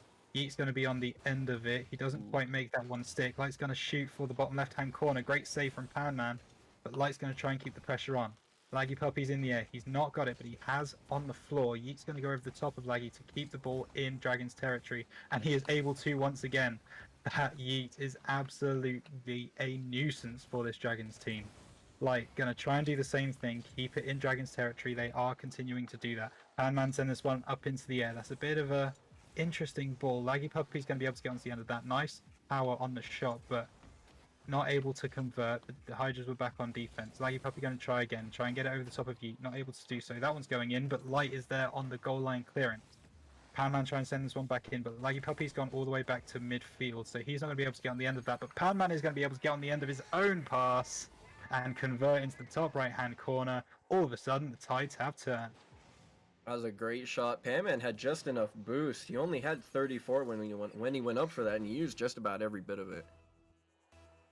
Absolutely. So we can look back at this. Game 1, Hydras go in 1-0 up. Game 2, Hydras go in 1-0 up. Game 3, Hydras go in 1-0 up. All of a sudden, the Dragons have taken the lead at the start of the game in this series. It's just not something we've seen before. How will the Hydras respond? Exactly like that. Oh my goodness, Wow, like- that was phenomenal. Someone should clip that light, preserving just enough boost to get it around Laggy at that one moment Laggy went up, and that was great. He knew exactly what he was doing from the moment he went up. Oh yeah, Light is one of those players that will show you exactly what he's got when he gets the opportunity. That's a perfect example of it. Laggy Puppy just having the brute force to get through Yeet on that one, just driving through him pretty much. Like you said, just forcing that right through with the 50, and the last man in net just in the bad position to get it out. Yeah, very unlucky though from the Hydra's perspective. They're going to feel pretty hard done by on that one. Laggy coming through, looking for another shot, passes into Panman. Oh, what a wonderful passing goal that is a wonderful team goal from the Dragons. I don't know exactly if that would have gone in. I think close. he unfortunately put it in. Now, granted, the Dragons probably would have came around and sealed the deal, but that was just so close for Yeet to get that save. Yeet's going to look for that goal. Oh, he's just going to get stopped by Laggy Puppy, and the Dragons are going to be able to bring this one away. Tom, this game feels like it's going in a very, very similar way to Game 3, and that concerns me a little bit if you're a Hydras fan. Yeah, these two teams, I mean, they're just drifting more and more apart. The first two games were super close, but now the Hydras just can't seem to get a rhythm going. These Dragons are just getting every single ball taken away or taken right to them from the Hydras. The Hydras just keep seemingly giving it away to them on whether they intended or not. Except with that was great. I think that's exactly what they need to do more. If they control the ball and keep it in their possession while even putting in some team plays, I think that would be the turnaround to keep them off the D-line. I tell you what, though, these Hydras have not been scared to put a demo in place when they need to. And Light doing one there. The Dragons are going to try and keep this pressure on, though. They want to keep the ball in the Hydras half. Yeet's going to say absolutely not. Laggy needs to get on the end of that. That is a phenomenal save on the retreat, and Yeet makes him pay for it. That is for sure. Light bringing this one forward on the left-hand side. Panman's gone up for it. He's missed it. It's a 2-on-1 opportunity, but Laggy is going to be there on the defense. And now Panman can take a shot. Yeet's back on the defense, though, and he is able to clear. Laggy Puppy going to bring this one up in the corner. Needs to beat Yeet. Is able to, but Light's going to play that one almost straight into the path of Panman. Dangerous game from him. Laggy goes for the shot. Yeet's got enough boost to make the save, and Light's going to be able to clear for the Hydras. Minute 10 left on the clock. As now the Hydras need a goal, and they need one fast. But they need to not concede as well. And oh my goodness, Panman. This could be the end of the series. The Dragons just showing how dominant on offense they are. Hydra's just, I don't know if they can get 3 goals. They got really close in a previous game, or Dragons did, but I don't know. This is looking rough for the Hydras. It is looking very, very rough right now. First 2 games were very, very close, but the Dragons have shown their class, and they continue to do that. What on earth was that? Well, I'm never one to call a game early. Laggy just trying to seal the deal. He wants to get out of here. He wants to take this series. He gave up 1 game and he said that's enough. That's enough. That area, clip that. We talked about clipping a goal earlier. Clip that one. Oh, there's a reset in there as well. There's a flip reset off the bonnet. Wonderful, wonderful goal from Laggy Puppy. The standard we expect to see here in Star. Panman gonna try and add insult to injury. Misses top left. Light trying to put himself about, but he's not going to be able to get anything done in that particular instance. This, ladies and gentlemen, is I'm pretty much going to call it here, as the Dragons have taken this series 3-1. Ton, talk to me about this series. Did it go the way you expected? I just get one for the road. I didn't think this was going to be as blowouty as it was the last couple games. The first 2 games, they set a precedent. These teams were neck and neck, but the Hydras just couldn't keep up the pace overall.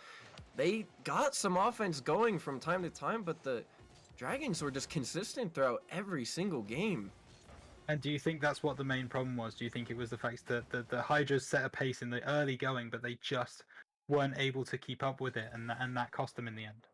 I think that's what it was. The Hydras had a great defense. I mean, even in that game, they had 6 saves total. Dragons had 7, so the Dragons really showed up. That was the most saves they had this entire series. Yeah. They still had a lot of shots too. The Hydras, they just couldn't get it going compared to these Dragons. No, you are not kidding. It was a phenomenal series, though. Absolutely brilliant Rocket League played by both sides. As always in the Star League, we expect the very best, and that is generally what we get. So, 2 blowout-y games in games 3 and 4, but 2 very close games in the first 2 of the series. I'm just interested to get your final thoughts on this Dragons team going into the rest of the series, Ton. What do you think? The two of the biggest teams in Star League are the Dragons and the Hydras, and I think the Hydras they're gonna do great the rest of the season. But these Dragons, I think they're gonna be the biggest team to fear.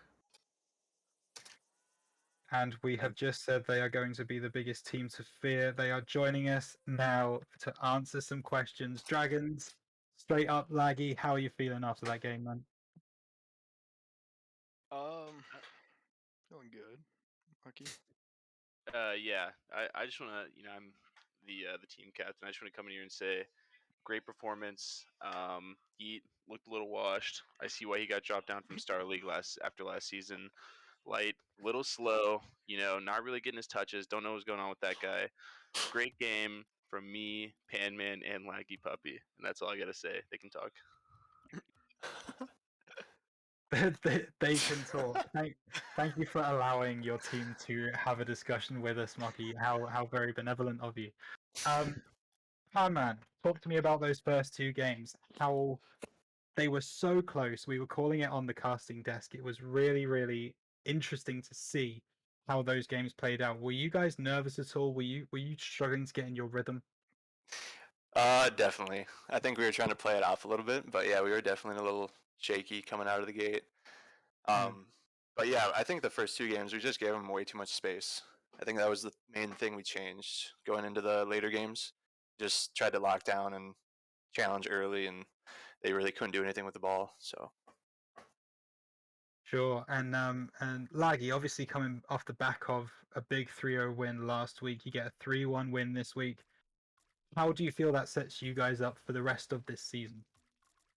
I feel like the rest of the season should be somewhat similar to the first 2 games. I think Hydras might have been our biggest threat, and we already know that we can take them out. So, looking forward to playing them again. Damn. So you're already pretty confident going into the rest of the season. Well, Ton, do you have any questions for these Dragons team? No, I don't think so. I think you answered everything. I mean, you guys are a force to be reckoned with this season, that's for sure. Oh yeah. Very, very scary. Is there anything that you guys would particularly like to say to the league while you've got some airtime? Within reason. I want to say that I have a $100 bet with Esto that when we play, we win. All right, $50 goes to Pan and $50 goes to Laggy, and that's if he makes it to the playoffs, because that's pretty questionable at this point. So Esto, I want to let you know that I'm here and I'm waiting for you to give me that money. Damn. Yeah. Well said. Well said. Well said indeed. And that is going to do us for this particular series. Thank you so much for tuning in and watching. We don't go anywhere. In 5 minutes, we have the Rams and Coyotes playing in the Star League. But for now, for Tunloink and myself, Rhino, it's been a genuine pleasure to cast this game for you. Thank you so much for sticking with us. We will see you in a few minutes. Don't go anywhere. Let's go. Hey, Rhino, you're really good at casting.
back to another series of FDL. I'm Cyprock, and joining me is Blade. Hi, Cyp. How you doing? I'm doing good. We're in a bit of a rush here, so we're gonna go ahead and get the players into their lobby. We're running a little bit late, but that's okay. It's not gonna affect anything. We have a pretty good matchup today. We have Comus and Flushy, and Django's and Water. So this should be a balanced, pretty balanced series. I'm ready for it. Yeah, let's see what these two teams have. Off the kickoff, just neutral ball off to the side. Flushy able to play it into the Rams half here. Ball coming towards midfield. Comus with the catch. Water coming over the top, sending it down into the Coyotes half. Flushy touching it into the corner. Able to get that 50 and send it back down into the Rams half there. Chasing it down. Water gets there first. Sends it around the corner. They're bringing it up on the side. Goes towards the net. Comus there, standing strong, knocking it away. Flushy with the follow-up, but it's cut off by Django. Sends it cross field, where Comus picks it up, tries to put it towards the middle there. It's dampened on the touch on the back wall there. Flushy knocking it off to the corner. As it they're trying to set it up out front. Ball back down into the Rams half. As it sits in the corner. Trying to play it out towards the middle. Flushy gets it. Flushy scores. Yeah, that one was kind of a weird goal. Comus getting the touch or the pass per se into that corner and just Flushy putting that right over the defender. There's nothing much you can do there except try to jump for that ball because the power on that, and even if you're in net there, it's hard to save that from there. So really looking good for the I can't even think of the name, for the Coyotes early. I was trying to think of it. There we go. Really looking good for the Coyotes early, and the Rams have to be thinking that they just have to play a quicker game. Yes, they are playing quick, but not quick enough and not matching the Coyote speed right now. Yeah, they're certainly they certainly look like they're struggling to do that. The Coyotes are definitely winning this boost game as the ball gets launched across the field there. Django getting to it first, sending it up off the ceiling, centering it, but Flushy knocking it away.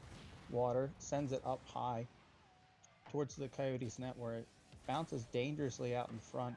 Doesn't get everything on that, and it just sits out in front. Water doesn't get on that one. Django with the double tap attempt there, but Flushy knocking it back into the corner. Water just keeping it down into the zone there, trying to generate pressure. Django with the miss. Water decides to retreat all the way back, and Comus relieves a lot of that pressure. Flushy sends it right back in there. The Water up to drop that into the middle there. And Comus sending it right back down the other way. Water managing to keep some pressure here for the Rams. Really looking like that they're playing more to the speed of the Coyotes now. Yeah, definitely. I want to point out for a minute there, I believe the Rams, they got a demo on one of the Coyotes players, and that put the Coyotes in a weird spot. So it seems like in the Star League, the first team to start getting physical kind of throws the other team off. So if they can get a little bit more physical in this game, maybe they can maybe put a few more goals into the net easier and come back against these Coyotes. But with 2 minutes left to go in this game and 1 goal down, we're going to have to see something coming out from them, and they're going to have to change up a little bit because right now they're in their half and they're not really getting any anything past them. As you can see, they're down a goal, and right there, Flushy almost getting the goal. What do you think that the Rams need to do to come back in this game and defeat that 1 goal deficit? Really, that they've been generating some good pressure, but it really has been coming down to the quality of these chances here. Just that throwing that ball into the middle there at this skill level, that's not a high percentage play. You're not really gonna get a clean shot there. It's not really a shot on goal. It's not really a scoring opportunity. As Water almost gets the dunk on the fake there, but it's trying to find those higher percentage shots and take those, because the Rams really have been, from the looks of it, actually winning the possession battle. Yeah, and I'll go ahead and say that cannot feel good for Water to have that open net, and all he had to do was cut a little bit quicker, and he completely missed it. That's not gonna feel good. They're down a goal with a minute left, If they had that, that was the equalizer. That would have pulled so much weight off of their shoulders. But now they feel a little bit more pressure to get that goal because they just missed a wide open net, and I'm sure the Coyotes are thanking them for that one because their defense was nowhere to be seen. Oh, he gets it back. And it doesn't matter anyway. It doesn't matter what the Coyotes are thinking because Water's he's just too good. He's just too strong for Floofy, or for Flushy, sorry about that. He's just too strong and he gets the goal. Yeah, that's a great redemption play right there, because that would have been a terrible way to lose a game on a miss like that, when it looked like such a sure thing. But the Coyotes, looking like they're trying to do something with that, have a soft shot here turned aside. But with 20 seconds here, it really has been looking like the Rams have been the better team for most of this, but the Coyotes are kind of more just playing patient. Yeah, definitely seeing a little bit more aggressiveness from the Rams. Even seeing another demo coming out for them, but it wasn't really in position or helping them get to that net. It was on their half of the field, which does relieve pressure on them, but it doesn't really help them because they put somebody back, and it showed because Comas pulled in and got that save that sent us into overtime. But 1-1, we're in overtime now, so this is definitely one of them games where teams are filling each other out. That's like the most common reason people go to overtime in game one. These teams are not familiar with each other, it seems. Both kind of playing weird play styles. I'm sure not normal for them, because it seems like they're playing a little bit slower and a little bit more passively these first games. But this first game is so important. In my opinion, it's not the best idea to come out playing slower and match the slowness of the opponents, because I mean, if you speed your gameplay just a little bit more, you're faster than them, and they're not used to that. So if you come out playing fast and get that first game, that's a good start to the series. But we're a minute into overtime, and neither one of these teams are really showing that they want to score. Yeah, definitely. They put his Water though puts a clanger on net, gets a top corner, just a little over a minute into overtime to give that one to the Rams. Yeah, and players have been shutting me up all night. Every time I say something, they put one in there just to correct me a little bit and say, you know what, you're wrong. And Water doing that there, putting the game in the bags for the Rams, and they're going to go up 1-0 in this series. It's got to feel a little bad for the Coyotes because they led this game all through the first half and a little bit into the second half of this game. And then Water gets the equalizing goal. And then in overtime, he gets the winning goal. So the Coyotes, I don't know what they're going to have to do, but they need to switch something up to where they can come back out against this Rams team and not let them be in the game as much, because they gave them way too much room to get back into this game and inevitably win it. Yeah, definitely. I think you touched on that really. I think the Coyotes are going to have to try to play a lot more aggressive and try to get that midfield boost and try to get those boost steals on the offensive half, just to starve them out, keep them underneath that goal, give them these awkward balls that they have to play, make them use their boost and take advantage of these opportunities, because it really looked like the Coyotes got that goal and then just looked fairly content to just try to run out the clock like that, just try to win it 1-0. And that's not necessarily the best way to try to win a game. Yeah, definitely in Star League, running out the clock does not work from what I've seen, and it doesn't. I've never seen it work in this league, which I haven't seen much of Star League gameplay lately. But when I have, running out the clock just seems a little bit too risky. You got to keep your foot on the gas pedal and drive them out of the stadium. So we'll see what they can do in game 2. Yeah, as we get started here, Gomez actually gets it forward into the Rams half. Flushy playing it off of the corner into the middle as it bounces there, but there was no Coyote there to make a play on it. Comas knocking it in, touched over, sent into the middle there, but nothing able to come to Water with the touch there. Can't find the net. Decides to turn off of that ball, and Flushy plays it up, and is met in the corner where Django takes it back the other way. Puts it up, but Comas meets him, getting that challenge. Water knocking it into the Coyotes half before Flushy tries to send it up the wall and is cut off by Django.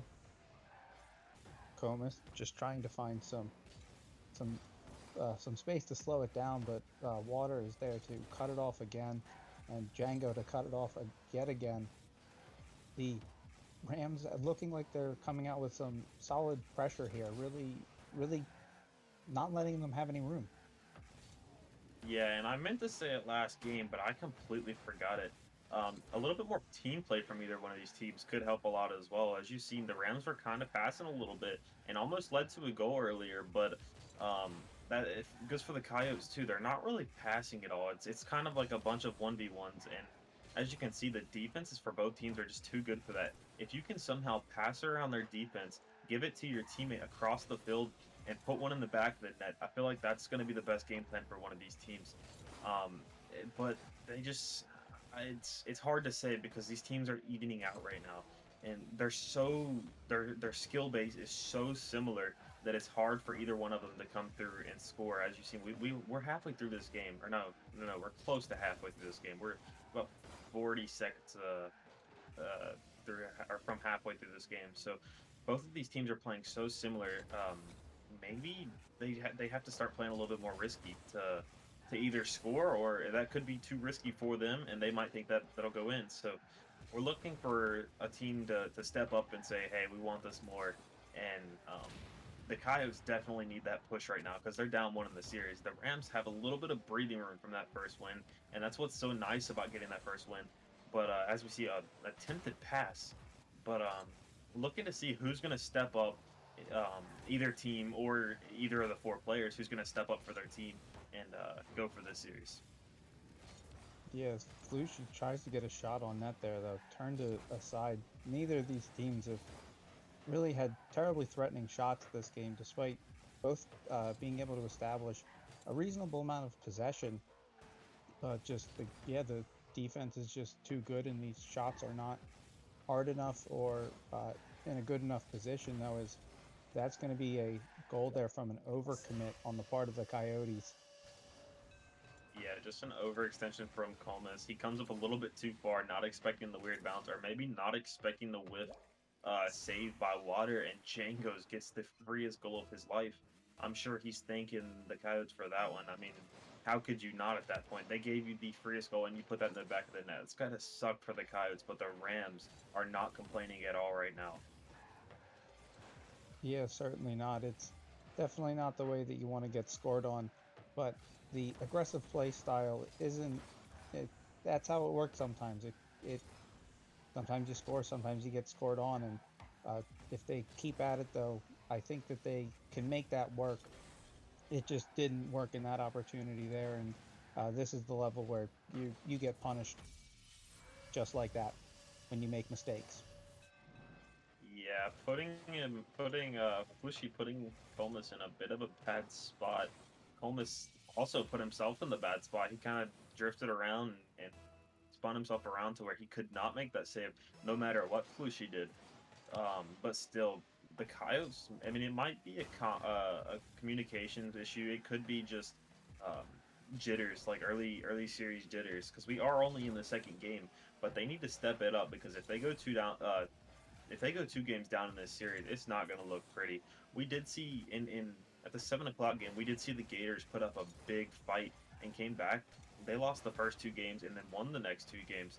But you definitely don't want to put yourself in that position if you don't have to. So they have a minute left. It's very doable that they can come back and score the 2 goals and even 3 goals to win the game. But they have to put some effort forth, and they have to switch something up because this Rams offense and defense is just so elite at this point that they don't even care if the Coyotes are on the field. They're going to pass around them and do what they want.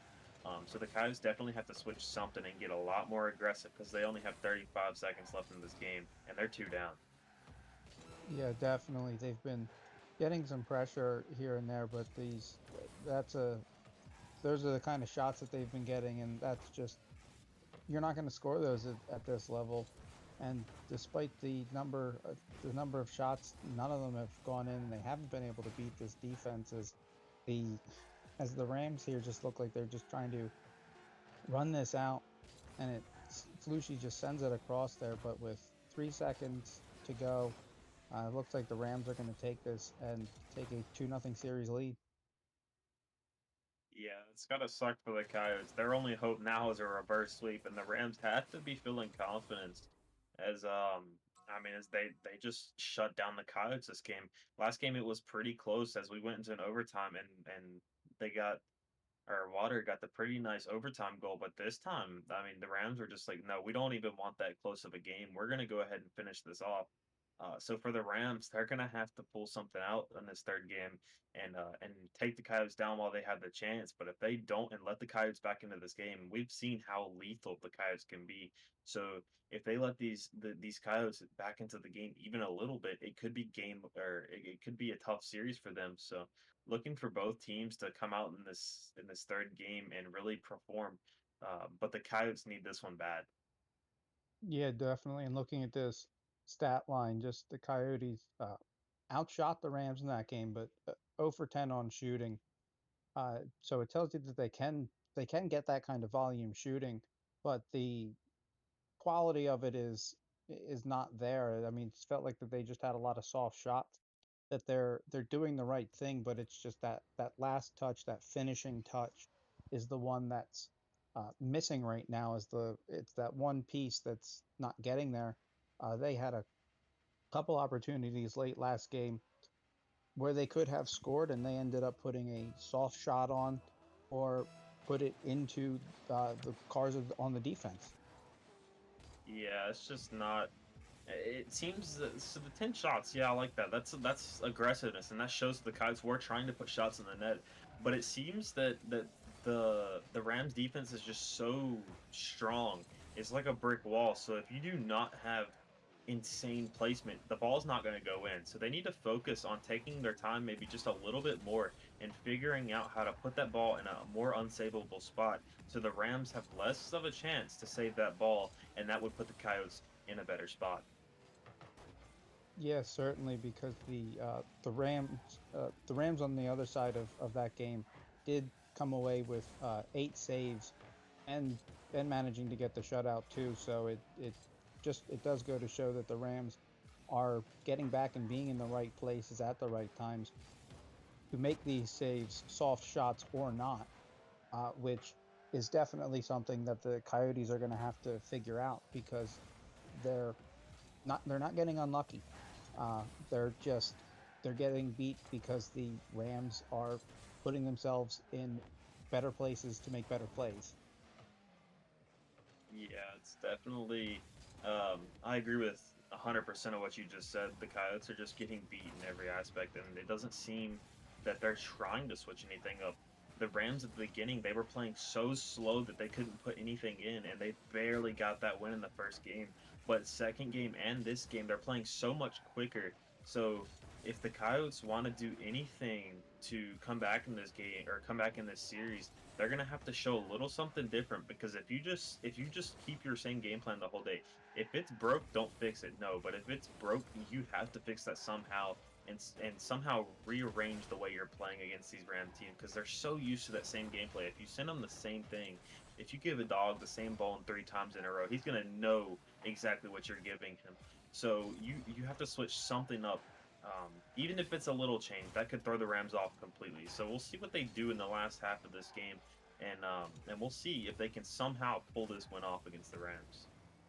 Yeah, I'm certainly impressed with the confidence of the Rams defense of just letting the Coyotes make these offensive rushes and just turning the ball away uh, as Django gets the double demo there, and giving the room for Water to make a flick, but that's easily turned away. But just the confidence in that defense to stand there and make these saves on the goal line, and try to make these very methodical offensive attacks there. That was uh, just a very nicely executed bump attempt there.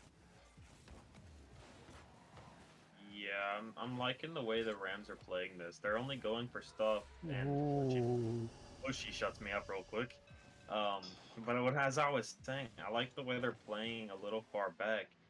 But just Water not being able to get up to that save, it just froze him up with how hard that shot was put on net.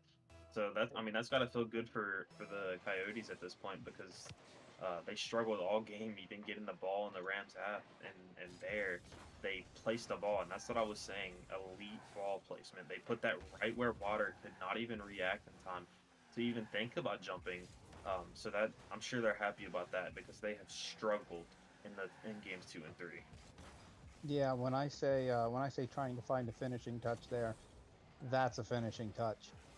And Flushy doubling that lead, just finding finding an easy one there, rolling that in. Oh, got that around Water, and I guess Django did not get back on rotation quick enough. Bushy is just too OP. Nobody wants to defend him now. So I mean, 2-goal lead now. I'm sure that feels even better. But the Rams have to be thinking, what are we doing wrong right now? Because it was such a close game, and then in the matter of what 15 to 20 seconds, they're already down 2. So they need to figure out a solution. And I'm sure Waters, he's not going to be complaining about that solution. Is there was just a overcommit by the Coyotes, and the Rams get a free one. Yeah, certainly. That's the second time we've seen the Rams be able to capitalize on the opportunity of a Coyotes overcommit. And in this case, it cuts the deficit for the Rams in half with a minute and 5 seconds to go. And they're going to look for this equalizer. Do you think they're going to try to keep up what they've been doing? Because it hasn't been working too great in this game. It seems like the Coyotes are figuring them out. Yeah, certainly the Coyotes are getting are starting to figure out what they've made changes to, and the Coyotes making changes themselves. I mean, they're playing a little bit different, but they cannot get too cocky with this 1-goal lead with 30 seconds left. This Rams team is still. I mean, we saw them change in that first game and switch up their game plan completely. So if they can switch it up that quick, I'm sure they can switch it up in 20 seconds. I would not be surprised if the Rams come out trying something different in the last 15 seconds of this game. So the Coyotes just have to keep their defense strong and even put a little pressure, as you can see, but nobody there to finish it. That could have crushed the dreams of the Rams, but we'll see within the final seconds. It looks like that ball's not gonna drop, and there it is. There it's dropping. Coyotes do manage to get one back. At least one. We'll see if they can get the second one, or at least one more back to send us to Game 5. But still, that's a weird game for the Coyotes.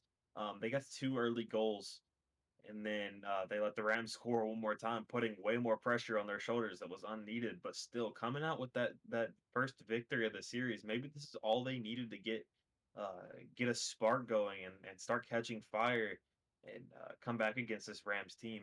Now they know what's wrong. Now they know what they had to change. They just had to play a little bit more aggressive, and it threw the Rams off and got them their first win. Yeah, certainly. It seems like both of these teams were there was a lot of midfield play, but just a lot of back and forth, just little periods of pressure, 10, 15 seconds, because very even on shots there. But the it felt like neither team, just with the number of shots they had, really had a lot of scoring opportunities. Really, like the first goal from the Coyotes, that the top right shot, kind of really one of their best scoring opportunity. Really, is what I felt like that whole game. They didn't generate any others outside of that overcommit from the Rams for Flushy for that second goal. Yeah, definitely. Looking to see a little bit more from Comas as well. He's kind of playing that second man, but I think if him and Flushy can get that chemistry going and figure out maybe a few team plays to go for, I think they can definitely show the Rams what's up. But Water is saying absolutely not. I don't care who you put in the defense. I'm going to go straight past him and put one in the back of the net within the first 12 seconds. Yeah, just another nice one-on-one play there. As we had seen, Water had that fake and forget which game it was, and just put it off the post there. This time he actually gets it to go into the net. giving the Rams, yeah, the quick lead here in Game 4. What a save by Flushy. I honestly thought that was going in. I didn't think Flushy was going to be able to get to that, but he got the save, and now they're starting a little bit of an attack. This is going to be a close game. I can already tell. Both teams kind of going off course a little bit with what they were used There's to. And now Comus. stepping up, like I said, he needed to. Stepping up for Flushy as well. I know Flushy was kind of having to put those shots on net because Comus was sitting a little bit far back. But Comus' first goal of the series, that's got to feel great for him. And it's got to feel great for Flushy to know he's got a teammate that can that will step up and score now. So the Rams, if I were them, I'd be a little bit worried because Comus is starting to catch fire as well. Yeah, certainly it was just a nice clean double tap off the wall there as Water gets up and make sure that one doesn't have any kind of opportunity going into the net. But just getting just playing well out front in the net, and sorry, excuse me, I just lost my train of thought there. You're fine. You're fine. Yeah, as Comus plays it down the other end. But it seems like that the midfield battle really is where this is now being fought with these very few scoring opportunities. As Comus finds one and puts it in off the waterfall. Yeah, it's really hard to say what happened. Water going for an aerial, but he was way in front of the ball. I'm not really sure what the thought process is with the Rams there. It seems like I don't think they expected the Coyotes to come out hot in this fourth game. But the Coyotes definitely showing the Rams that they're here to score, and Comus showing that he is not a weak link. He's showing up in this game where it matters most because the only hope that the Coyotes have is to win this game. If they don't win this game, the series over with. So the Rams have to figure something out to stop them, and the Coyotes, if they just keep going, I think they'll be good in this game. Yeah, I think so. They might have that one. They do. That was off the post, but he was able to collect that rebound to tie it up. That's just weird play off the ceiling, and couldn't see which was Flushy was off in the corner there. Yeah, just couldn't get there with that pinch in time. And the Rams tie that up with 2:57 to go. Yeah, that's just a beautiful goal. That's just a beautiful 50 by Django, stepping up with that 50. And that's got to suck for the Coyotes. They worked so hard to get that one goal lead, and now bringing that back, and now for the Rams to be tied up, maybe not for long, and Comus with a hat trick of the game. Okay, I see you, Comus. I see you. But Rams just whiffing 2 times and giving Comus the free shot. Yeah, Django looked like he got some, but not all of it, and had that ball bounce off the bottom of the crossbar, just sitting on the goal line, and Comus was the first one to get there, and that's fairly easy as he takes it and tries to send it off the backboard out front for his teammate, but not able to make anything of that as the Rams make a pass and play out in the midfield. Django sending it off to the backboard. Flushy's up to meet it. Sending out Water, just keeping it in, trying to set up a little air dribble. Looking for a flip reset, gets it, but can't do much with it as Comus sends it down to the other side. But this one, yes, still just the back and forth with both of these teams. It feels like they're getting a bit more aggressive. I mean, this is the highest scoring game we've seen so far. Yeah, definitely both defenses showing flaws, but yeah, both offenses showing what they have. The Rams, I don't know what really happened. I mean, they've had 3 goals scored on them, and in that second game, there was no goals. Out of 10 shots, no goals were scored from that Coyote offense. So I'm not really sure what's going on with their defense right now because it's not up to par with what it was in the previous games. So they definitely need to not necessarily play more passively or more defensive, but they need to be more effective on defense and not let the Coyotes put the ball around them. But other than that, the Coyotes have beautiful ball placement this game, and it's definitely showing with that 1 goal lead. that they have with a minute left in this game. So we're looking to see the Rams find their way in this game, because right now the Coyotes are looking pretty demanding right now. Yeah, certainly, and it's just a matter of trying to find a way to score. It just seems like that the team plays from the Rams haven't been working, as Comas knocks that away, and that that one also goes off the post, and Comas is there to tap in the rebound. Just goals seem to come at a premium, and even when they're free, they make you work for it. Yeah, the Rams just showing a lot of weakness in the defensive. They just overextended a little too much, and Coleman's punishing them for that and putting that right in the back of the net. And if I'm not mistaken, Comas has all 4 goals in this game. That is insane. He's definitely taking what I said to heart and showing that he's not a weak link. And and Flushy's the one getting carried by goals right now. But definitely a lot of teamwork coming out from these two. And I'm liking to see the Coyotes not just lay down and give up and show some fight, but the Rams not done with this game left, or not done with the rest of this game. They have 9 seconds. They're looking to tie this one up. Yeah, definitely. I mean, there's always a chance that you can have something off of the kickoff here, and 9 seconds is plenty of time to score. You really have one opportunity to get it down there, as they do get the kickoff into the Coyotes half, and the ball's up there. Water collects it, sends it up the wall here. Time has expired, but Flushy comes in and sends it down to give the Coyotes game 4 to tie the series up at 2. Yeah, I'll give it to the Coyotes team, and Comas as well. I'll give it to Flushy. Flushy played a great second man game this game, but Comas coming in with 4 goals out of 5 shot. He went 4 for 5. If that doesn't tell you that he picked up the placement, due to previous games, I mean, their placement was horrible. They had so many shots and no goals at all. But this game showing that their placement is definitely improved from those previous games.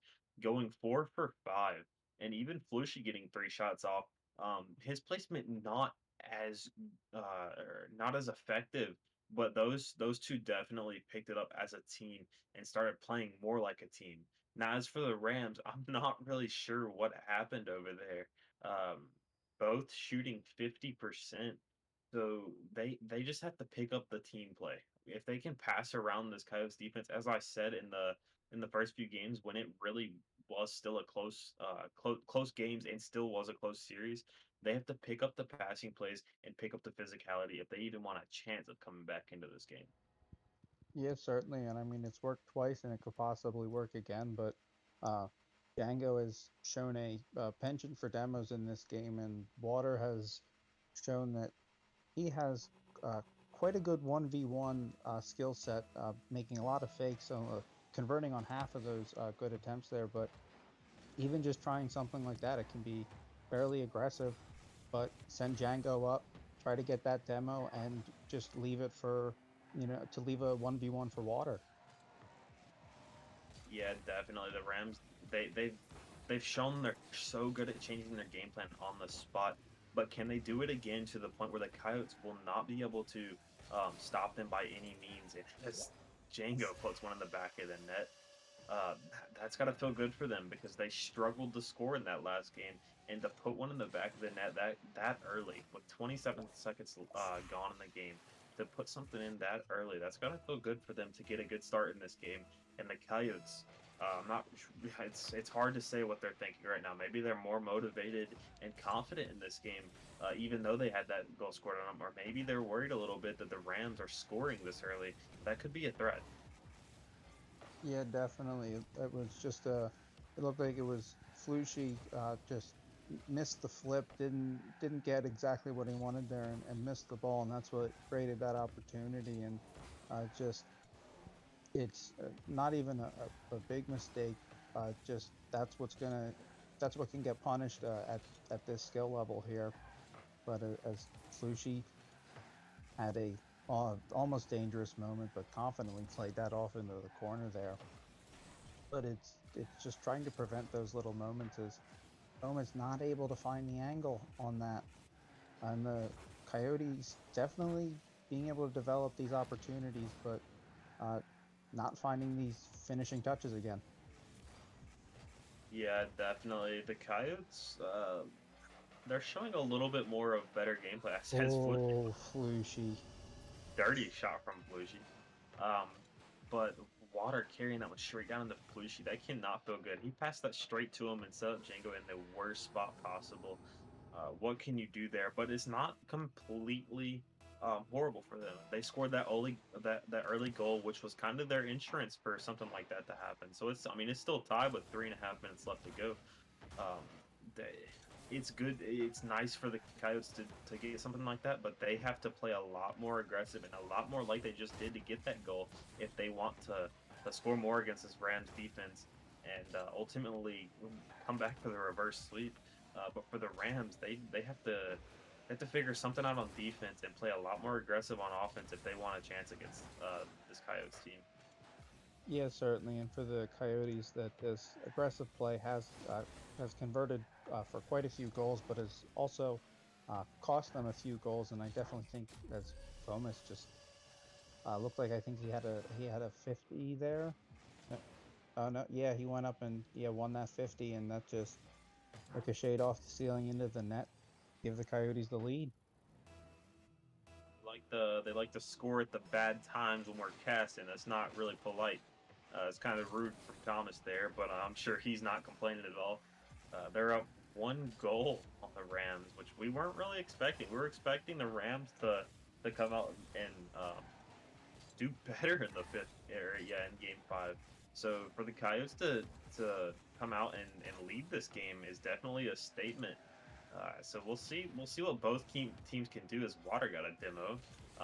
I like that. I like the aggressiveness, and if both teams come out aggressive in this game, we're going to see a very close Game 5, which is, I think, what everybody wants to see. Yeah, certainly, and it's just that this, as I've been saying, that the aggressive style that the Coyotes play has burned them a couple times, but it's going to be trying to make those smart challenges coming in. See, like Comus lost that. That put him very far out of position. Is that a risky? And Lucy ends up coming through for him and puts that one in to extend that lead to 2. Yeah, so looking like the Coyotes are posturing up for the reverse sweep. They have to be ecstatic right now with a 2-goal lead and 1:50 left to go. They still have to play a good game of Rocket League. But the Rams, I don't know what they're gonna do. They have to play aggressive if they want this Game 5. Right now, they're kind of showing weakness. It's not a bad pass play there, and not a bad shot by Water. That's not what the Coyotes needed if they wanted this reverse sweep. But the Rams, I'm sure they will take that because that's a banger from Water. There's nothing much you can do if you're the Coyotes except maybe have that second man back quicker. Yeah, definitely. And even then, if you have that second man back quicker, that's a hard race to the back post that you're probably losing more times than you're winning. As the Rams need to find one more in the remaining 125 left here in Game 5, trying to prevent this reverse sweep that the Coyotes are trying to get for themselves here. As Flushy plays the ball up on the sidewall there, Water missing on that first catch, sends it back, and dangerous ball off of his own crossbar. Playing it to himself, gets it over Comus. Django gets a touch on it, but it's demoed for that. Water sending it back in. It looks like that they're playing. The Rams are playing a lot more methodical. These touches seem a lot more planned, a lot more calculated. That this is meaningful. Yeah, exactly. A lot more meaningful. Yeah, it's definitely showing that they're being a little bit more picky with the shots they take. That's the word. They're being a lot more picky with the shots they take, making sure that the shots they take can lead into something else and may even lead to a goal, which is what they needed. They were kind of just sending stuff at the Coyotes prior to this. So to see them actually going for shots that have a way higher shot percentages is showing a lot, but they only have 6 seconds left to go if they want to win this, or to at least tie this Game 5. And right now, the Coyotes have to be feeling good for this reverse sweep. but it is not over yet. They're not letting this ball drop. Yeah, it hasn't dropped yet. Is Django tries to get off the side. Comus putting it off the sidewall. Water with the catch keeps it up on the corner. Oh yeah, on the ramp there, but Django not able to keep it, and it sets down for the Coyotes, who take this in 5. The reverse sweep for the Coyotes. There is no telling what their comms are like right now. That has to be the best feeling in the world to be down that bad and getting beat by the Rams so bad, and then to come back and show the Rams that, hey, we were here to win in the first place. But we just it took them a while to show that they were here to win, and I'm sure they're ecstatic right now. And we actually have a post game interview from the two themselves and their captain. Okay, we'll go ahead and get all the boys in here. How's it going, Coyotes? How's it going? Good, good. Little So, reverse. Phenomenal. I'm gonna go for the first question. So how does it feel? You guys were down 2-0 in the series. We were not expecting you guys to come for this reverse sweep. It kind of seemed like it was over because the Rams were just playing quicker. But after those first two games, what were you thinking when they were up by 2? Good, Flush, this is all you. Honestly, I thought Comus was playing pretty well, and I just wasn't playing very confidently, and I just said I need to play more aggressive. And the idea was to get more demos, which didn't really happen, but I don't know. I just felt like we upped the pace a little bit and started working out. Fair enough. And I want to ask a question to Colmus. So in the early games, Flushy was scoring most of the goals, and you were playing kind of that back man and kind of playing off him. How did it feel it was game 3 or 4 when you got 4 goals, all 4 goals in that whole game, and wound up beating the Rams in that game? Felt good. A little shocked on one of the goals. I think it was when I turned my car backwards and dunked one of them. I was a little shocked on that one, but besides that, I felt good. There you go. And Raccoon, you're here. I believe you're captain of the team. Yeah, that's right. Okay, there we go. So how does it feel to watch your team be down in the first 2 and then somehow pull a reverse sweep out of nowhere? I had faith in the boys. That's why I put them on this stream game. There's nothing other than that than having good faith in your team and for them to come out with the dub on that one. There you go. Just has faith in the team that they're gonna be good. I'm gonna send you over to Blade. Blade, do you have any questions for these guys? Yeah, I gotta ask. What point did you know that in this reverse sweep that you knew you were gonna win this? When Flushy started popping off. For me, it was a little bit later, which I don't know if I ever popped off, but I will say at the very end, when we were up 1, I doubled with Comus, and I was like, oh my god, they might actually get this 0-second goal. But we got bailed out. Yeah, I believe our comms there was, Flushy, take it away from me, please. So, what was the toughest thing that you had to overcome against this Rams team? Because it was very close the entire way. Really, really hard fought. Really gritty games. I have to say, they're bumps and demos for me anyway. Yeah, we also I think one thing that we really did was we started capitalizing on 2v1 opportunities. Comus had mentioned between games we need to either get Django alone or Water alone to do attacks, because we were just pressing a little bit hard in those first game. I mean, they scored a lot of counterattack goals that probably shouldn't happen. So just identifying that we need to just take on these 2v1 opportunities and go for it then. I don't know, I think that really worked out. And I honestly think that Water, he was drilling shots, and I think not giving him space was another thing that helped a little bit.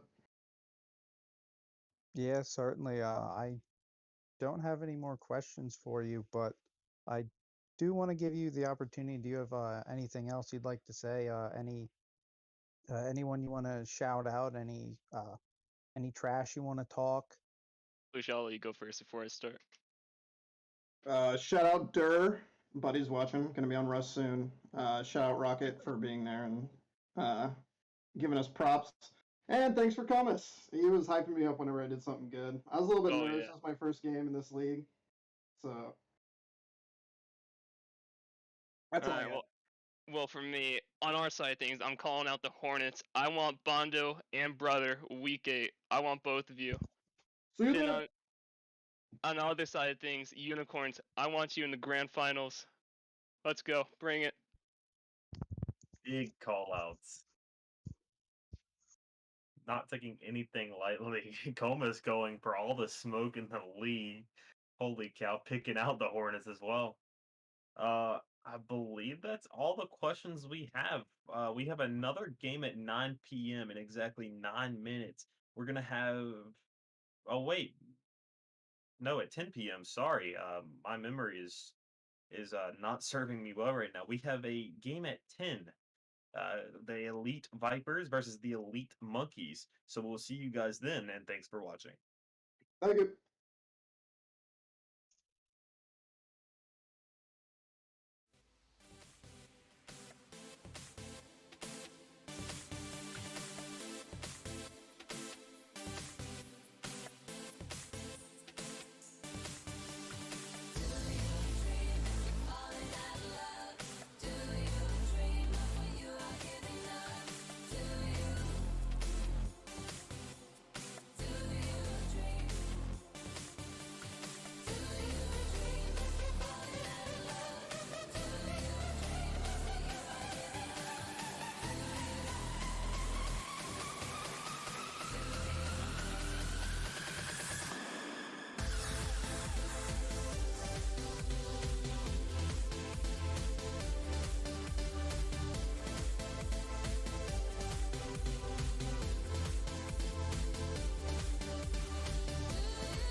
are back for the 10 p.m. game, the Elite Monkeys and Vipers.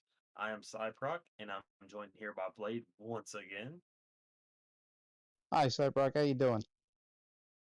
Dude, we just had the craziest reverse sweep ever. I'm not expecting it, so hopefully this game lives up to that potential. Yeah, certainly. That was a great, like, really great series. Just a lot of close games. I hope we can get something even half as good as that, and I think we'll have a good game. Yeah, so coming into this one, we have the Vipers versus the Monkeys. Now, I was looking at the lineups. The Monkeys have, let's see. So the Vipers are playing Merc for Hire, and Merc for Hire, I happen to know a little bit about his gameplay, and he's pretty insane for this league. Um, Knight, I'm not too sure. I haven't seen much of him, but on the Monkeys we have Frank Carnival, and we have how do you pronounce it? Jaquittle. There we go, Jaquittle. So, looking forward to this game. What are your thoughts on it? I can't really say I've seen too much of these guys. I recognize the name Merc for Hire. I believe I've casted a game he's played in once or twice maybe, but uh, I'll have to see what these guys have. I can't say I'm too familiar with any of them. Let's just hope they surprise us and the rest of people and the rest of the people watching. I think I'm ready to see these guys go ahead and start off. I'm ready to see how this game goes. See who jumps out at us first. Because right now we're not really sure about the teams or lineups we have. So we'll go as we see it, and we'll see who really shows off in this series. Yeah, and with that, let's get these guys in the lobby and get this game one started. Yes, we have Frank and Jack for the Monkeys and Merc for Hire and Knight for the Vipers. As we go off on the kickoff, the Monkeys fake it, Frank sending it back, but Merc meets it at midfield there as the Vipers bump each other and send the ball down into the Monkeys end there, but Jack brings the ball out, patiently waits for it off the backboard and puts it off the post. Off of the backboard there, Knight gets the flick over one.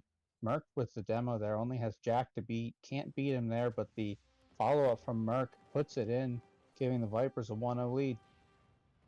Yeah, both teams coming out swinging straight out of the gates.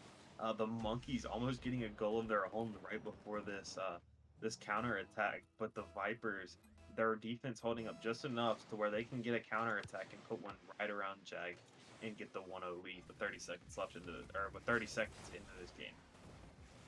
Yeah, certainly, and that definitely has to sting for the Monkeys having that one go in as well after having that opportunity so early that they could have converted on, and now to be down by 2, 39 seconds gone. Yeah, that can't feel good for the Monkeys. They gave away the first goal off of a counter attack, and then that one, the same thing. I mean, the Vipers just put one in the net. It was free. There was nothing they could do about it. And the Monkeys, it can't feel good for them. They've given away 2 free goals already. They need to figure something out. But as for the Vipers, I'm sure they're feeling good about this. They got 2 free goals. They didn't even have to buy those. They have to be feeling good and confident in this series now, knowing that the Monkeys are giving them 2 free goals. Still, both teams not really showing who's technically the better team. It's just the Monkeys making a few mistakes, so they just have to clean it up a little bit.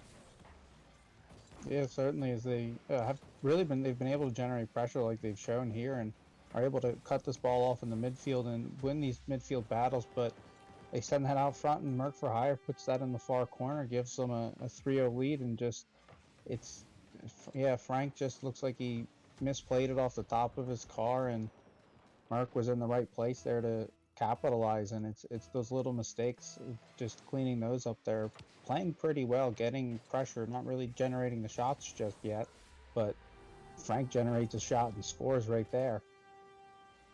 Yeah, players just as soon as we start talking about them, they're like, be quiet. I mean, stop talking about me. I'm just gonna show off right in front of you as you're talking about me. The monkeys showing a little bit of offensive. Frank's a really good flick. He faked the top right shot and then went for the bottom low, and it beat I forget who it beat the Viper defender just in time for him to score. So they're answering back now, at least getting a little spark going, and that spark almost went a long way, and it did go a long way, and Frank scores another one. The monkeys definitely showing a little bit more of an offensive, and the Vipers not seeming used to it. I don't think they expected the monkeys to catch fire this quick in an instant. Yeah, certainly. Just the offense was just not clicking at the start, and now it is. Just getting those balls on net, going through, being very aggressive. They're getting that demo to leave Merc just kind of in no man's land there, and, letting Frank get the goal there. But Knight comes in, cuts that off, gets that lead back to 2 for the Vipers. Yeah, with the Vipers ending up in the same corner and just not being able to recover from, or either one of them just not being able to recover, and the Vipers taking that one and saying, hey, if you're just going to give us the free lead or the free goal, we'll take the 2-goal lead again. The Vipers really not having to work for their goals quite yet. The monkeys, their offense is great. I mean, they scored 2 goals within 15 seconds of each other with with ease, and there was defenders behind that, but their defense is not proving to be the best right now, because they're giving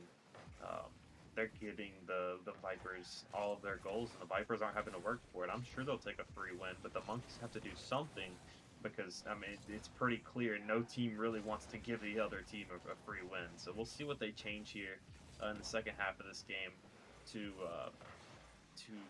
come back in this game from the 2-goal deficit, and that'll be a good start. Yeah, certainly. Just finding this pressure, really being very aggressive there. You see both monkeys very far up in the offensive half there, not getting burnt by that, but that's definitely something that the monkeys are going to have to be considering. Is how are you going to get back on defense? How are you going to slow down or shut down this Vipers counterattack that keeps scoring on you there, as the monkeys did get back on that one to save it, and Merc cut it off at the midfield, but Jack clearing it off the backboard, as Knight cutting it off in the midfield, getting the 50 off of the backboard there. Frank playing it into the corner where he's met by Merc. Ball centers, and Jack taps it out. If Frank's up for it, can't find the touch, and Knight sets it down, and Merc just not able to find the touch that he wanted there, and Frank plays it across to himself there. Knight cutting it off, and the monkeys still just generating good pressure, but not finding the shooting opportunities that they would like. The Vipers just standing strong enough. Yeah, I've noticed a little bit on the monkeys half. They are trying new stuff, and there you go. I get a little bit twisted with my words there. It's my fault.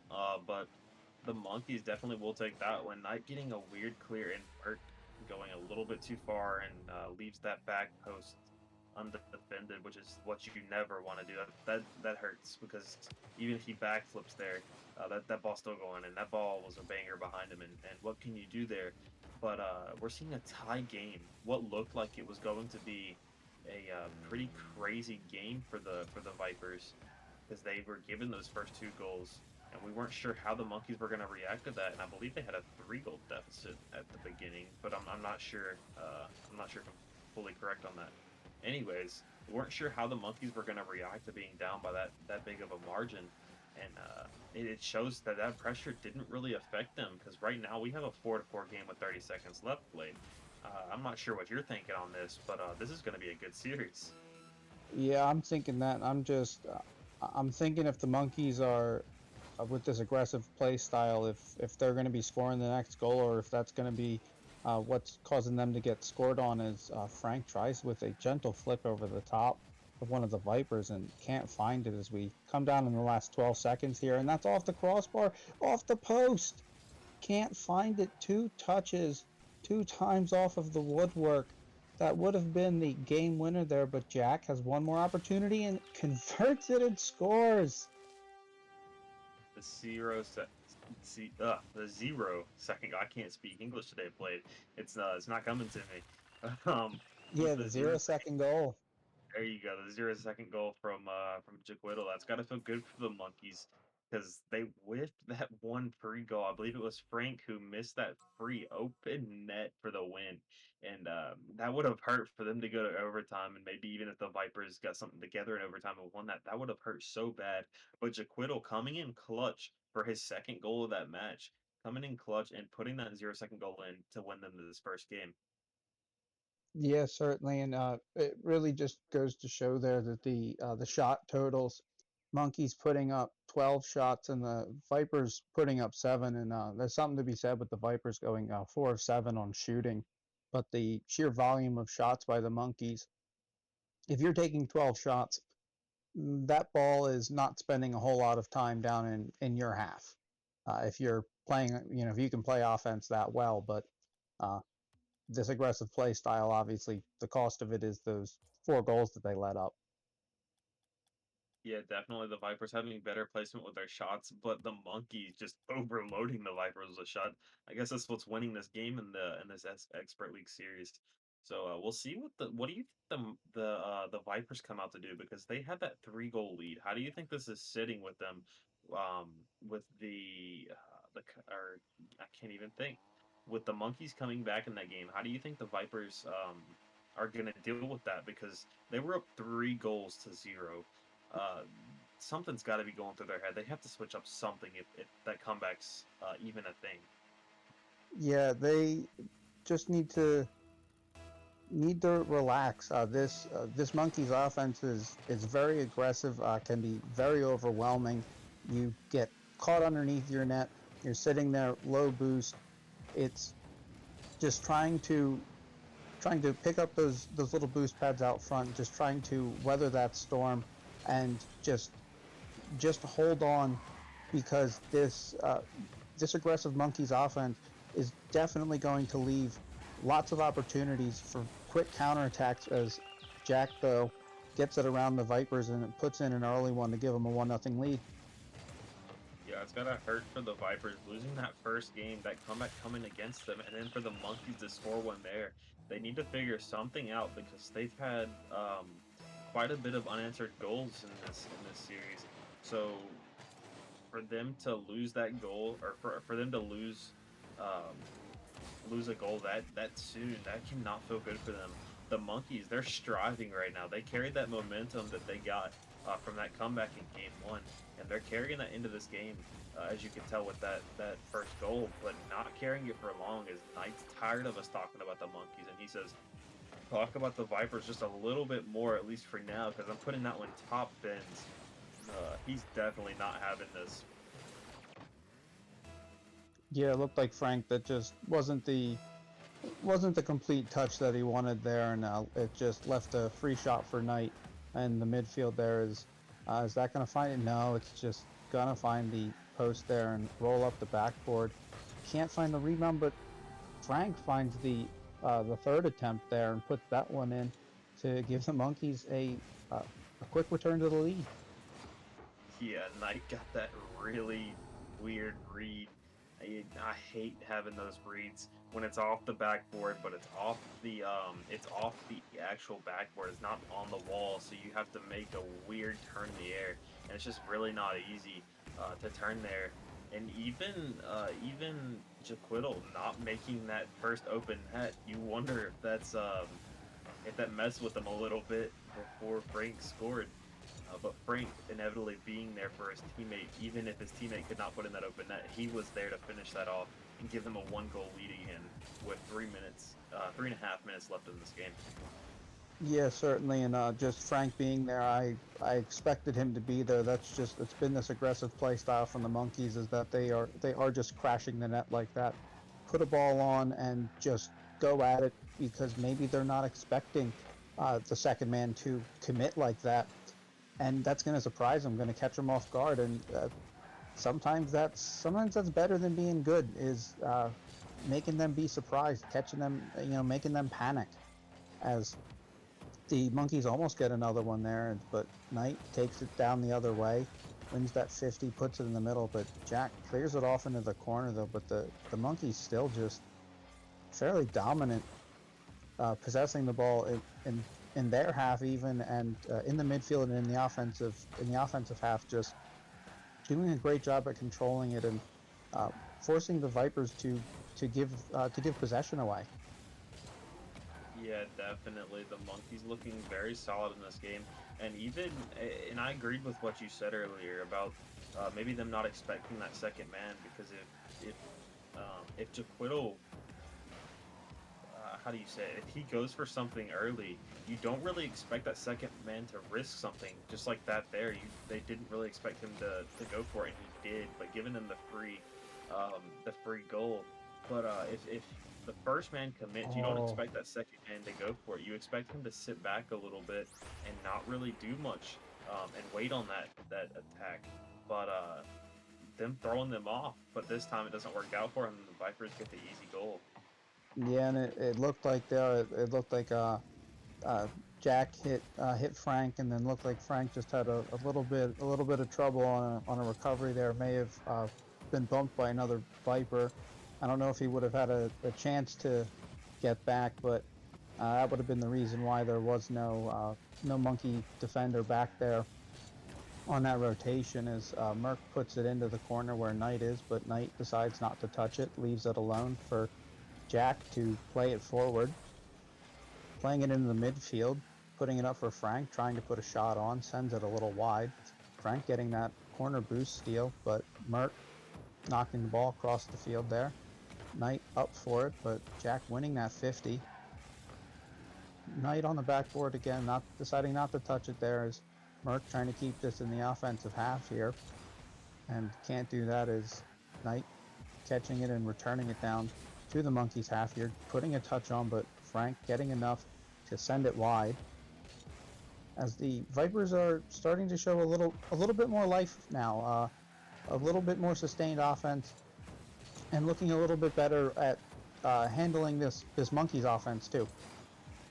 Yeah, I will say, before I did not like how the Vipers were playing. They were playing two-man back, and you could see it 30 seconds ago. I mean, they were just leaving the net. They were leaving the ball and going back to their net as Knight puts one in. But they were leaving the ball and going back to their half, playing way too cautious almost, with both people back to defend. Doesn't really make sense. But them turning that around in the past 30 seconds, turned around their gameplay and started getting aggressive, and that's where that third goal inevitably came from. And that gives them a lead with a minute left. This has got to be tough for the Monkeys, because I don't think they were expecting this Vipers team to come out swinging this hard again. Yeah, definitely.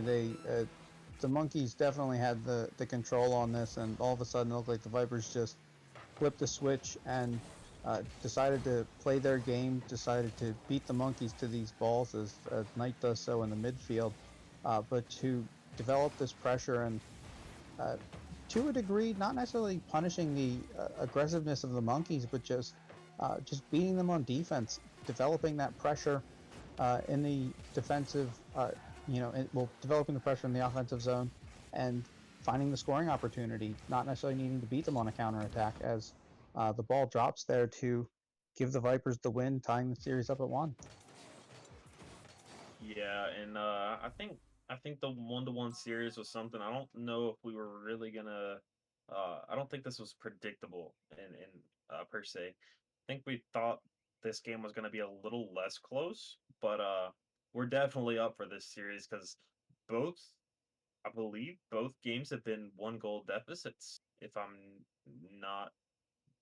I believe so. I have not kept track in my notes. I did not write down the score of game 1, but yeah, Left my they've pen at been home, man. they've been very close games. It's been really back and forth. Just the punishments on the mistakes. It's who's going to make fewer ones, and the Monkeys in that one, um, oddly enough, weren't punished for the aggressive play style, but just for fairly pedestrian mistakes on defense.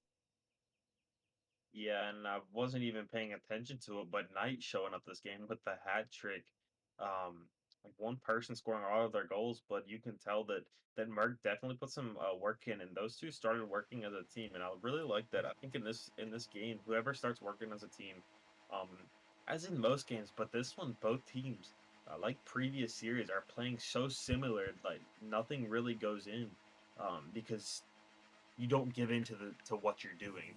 So if somebody mirrors you, you don't give into that. So uh, looking for somebody to not necessarily flip everything around, but if they change the slightest thing, and it could give them the advantage in this third game. Yeah, definitely, and it's definitely something where the Monkeys don't necessarily have to change anything. It's just going to be about making sure that that consistency is there to make those plays, get the touches they need. Like right there, Jack missed his touch, but luckily so did the Vipers player. But those are the mistakes that the Vipers could easily score on. That's where they've really been letting up these goals. It's not been because of this aggressive offensive play that they're getting beat here as Jack puts it off the backboard and gets a touch, and Frank has a free net and doesn't touch it, and it falls in for Jack. Yeah, Jack's just way too good finding that weird shot. I'm pretty sure that was just to beat him, but his aim's just too good, and even if he doesn't need to score, it's going in. Definitely the defense from the Vipers getting caught off guard with that one. I'm not really sure what happened besides just the missed ball on that last touch. I'm not really sure where the second man was, but the Monkeys will definitely take that one. They're up one with 4 minutes to go. That has to feel good for them because the flip did get switched on them that second game. So to come out swinging early and have that early lead, that's got to feel good and reassure them that they have a little bit of insurance if they do make any mistakes. Yeah, and it's those that offense working. In game one, they got burnt a couple times, but game two, like this, like look at this passing play here. Both of them are up fairly aggressively, but Frank pops it up for Jack, who just puts an absolute line drive into the goal here to extend the lead to 2. It's just this aggressive team play is working. Yeah, and I'd like to point out that Frank or Jack, whoever popped the ball, I think That was Frank. Yeah, so he was turned around, and even if he wasn't in ball cam, if he was or wasn't in ball cam, no matter what, he couldn't see that. So that seems like their comms are just on a whole nother level than the Vipers, because he popped that perfectly to where they could not match that, and they could not get the block or the 50. So, close one. Oh, With a yeah. yeah, and almost devastating flick. But it seems like their comms are on a whole nother level, and this team is really clicking in this game. Ooh, but that flick was on a whole nother level. Knight's proven that he's meant to be on this field with this Monkeys team. Yeah, but I mean, to your point about the comms, really, I think just that the play style that the Monkeys have, that really just that hyper aggressive play style, you have to be confident in your comms because, as well, Knight taps it in to tie this up, but you got to be confident in your comms because if you're going to be that far up, you need to know that there's no one back. Like, there's not going to be anyone back. They're going to be up there with you, but that one, a quick face-off or a quick kickoff goal for the Vipers, and we're tied up at 2. Yeah, it seems like that's... There we go. Jack has a free one. That was a strange one there. Their offense is their weakness and strong point almost. It works against some teams as it's working at like a 50-50 chance against the Vipers. Sometimes it works and sometimes it doesn't. The Vipers just whiffing completely and not knowing what to do. But it seems like if they can control themselves without overcommitting, their offense is already kind of an overcommit. But if they can, when they control it, it seems to work a lot better against this defense from the Vipers. So maybe they tame it down a little bit and slow the offense down, but still be as aggressive. Maybe that's what they find out to be better to win this series or this game at least. But the Vipers just they're there, but they're just whiffing too much, making too many mistakes, and inevitably giving the Monkeys what they want in that free goal. What do you think the Vipers and or the Monkeys change to make this either a better game or a faraway game?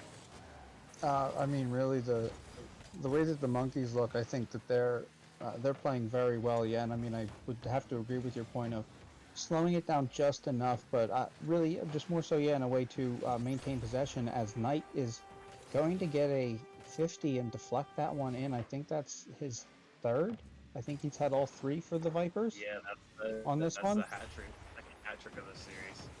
Yeah, coming over the top, but this is again like that's not an offensive problem. That's just I don't know if there was a rotation back there, but Knight came up and made that challenge. I don't know if they were if he wasn't ready for the challenge, but it's those things really is where the problem lies, and developing that offensive pressure is something that the Monkeys seem to do with a lot of ease.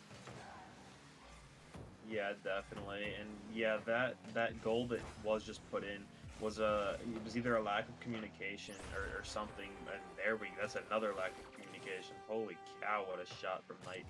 But yeah, Frank pushed out just a little bit too far on that last goal, not this one, but the last one, and I guess he was thinking that Jack had it easy, and he pushed a little too far, and that's what gave Knight the goal. And then that's just Knight being Knight. That's just crazy ball placement. There's nothing much you can do if you're the Monkeys, because that was a banger. Yeah, certainly, and this is just the Vipers coming through and kind of just doing to the Monkeys what the Monkeys did to them with this aggressive play coming up. Even on that last goal, Merck made that turn in the midfield, and he was the one who popped that ball up in the first place. Realistically, that wasn't necessarily, may not have been his touch, or may not have been really the one to play it, but he did, and it worked out in this. This aggressive style is also working against the Monkeys. That fifth goal was them being aggressive as well. Yeah, the Monkeys looking very unstable right now. I think it's a really nice fake and a nice flick to score that one. But those last three goals that were put in by the Vipers, it seems like it kind of tilted the Monkeys and kind of confused them, because I mean, they let 3 goals in 25 seconds. That's a very unstable gameplay, and the Vipers, I'm sure they're feeling good after that one, but after that goal, it was probably worrying them a little bit, because the Monkeys are starting to click just a little bit more, and they're only down by 1. So we'll see what they can do in the last 30 seconds. What do you think, Blade? I mean, really, this Monkeys offense really can seem to almost score at will here. It's just going to be a matter of if they can get that ball into the Vipers' half and develop some kind of possession. Just keep it down there, put a couple balls off the backboard, pin them, in their goal, underneath their goal, drain the boost. But right now, it's looking like that they're gonna have one last rush here. Oh, that was the shot. That was the shot. So close, putting it off the post. The Vipers taking that one. 2-1 in the series to the Vipers. That one's got to hurt. Wow, Blade. Definitely not what we were expecting from that. I thought for sure the Monkeys were putting that one in. It seems like their problem in this series is they cracked just a little bit under pressure, and they were rushing that goal just a little too much. They had the slightest bit of time left for that ball to bounce and then to put that in, but they rushed it so much, worrying that the Vipers' defense was coming back. And they inevitably missed it, giving the Vipers a 2-1 lead in the series. That's gotta hurt. The Monkeys gotta change something and shut down Knight mainly. I mean, 4 goals in this game. That is ridiculous. So they need to somehow shut him down, and also carry out their gameplay with being aggressive, because they lost that in the second half of this game. Yeah, it's really looking like that the offense of the Monkeys works just fine. It seems like that this Monkeys team has no problem putting up 4 goals in a game. Scoring 4 goals is great, but it's not so great when you're letting up 5 a game.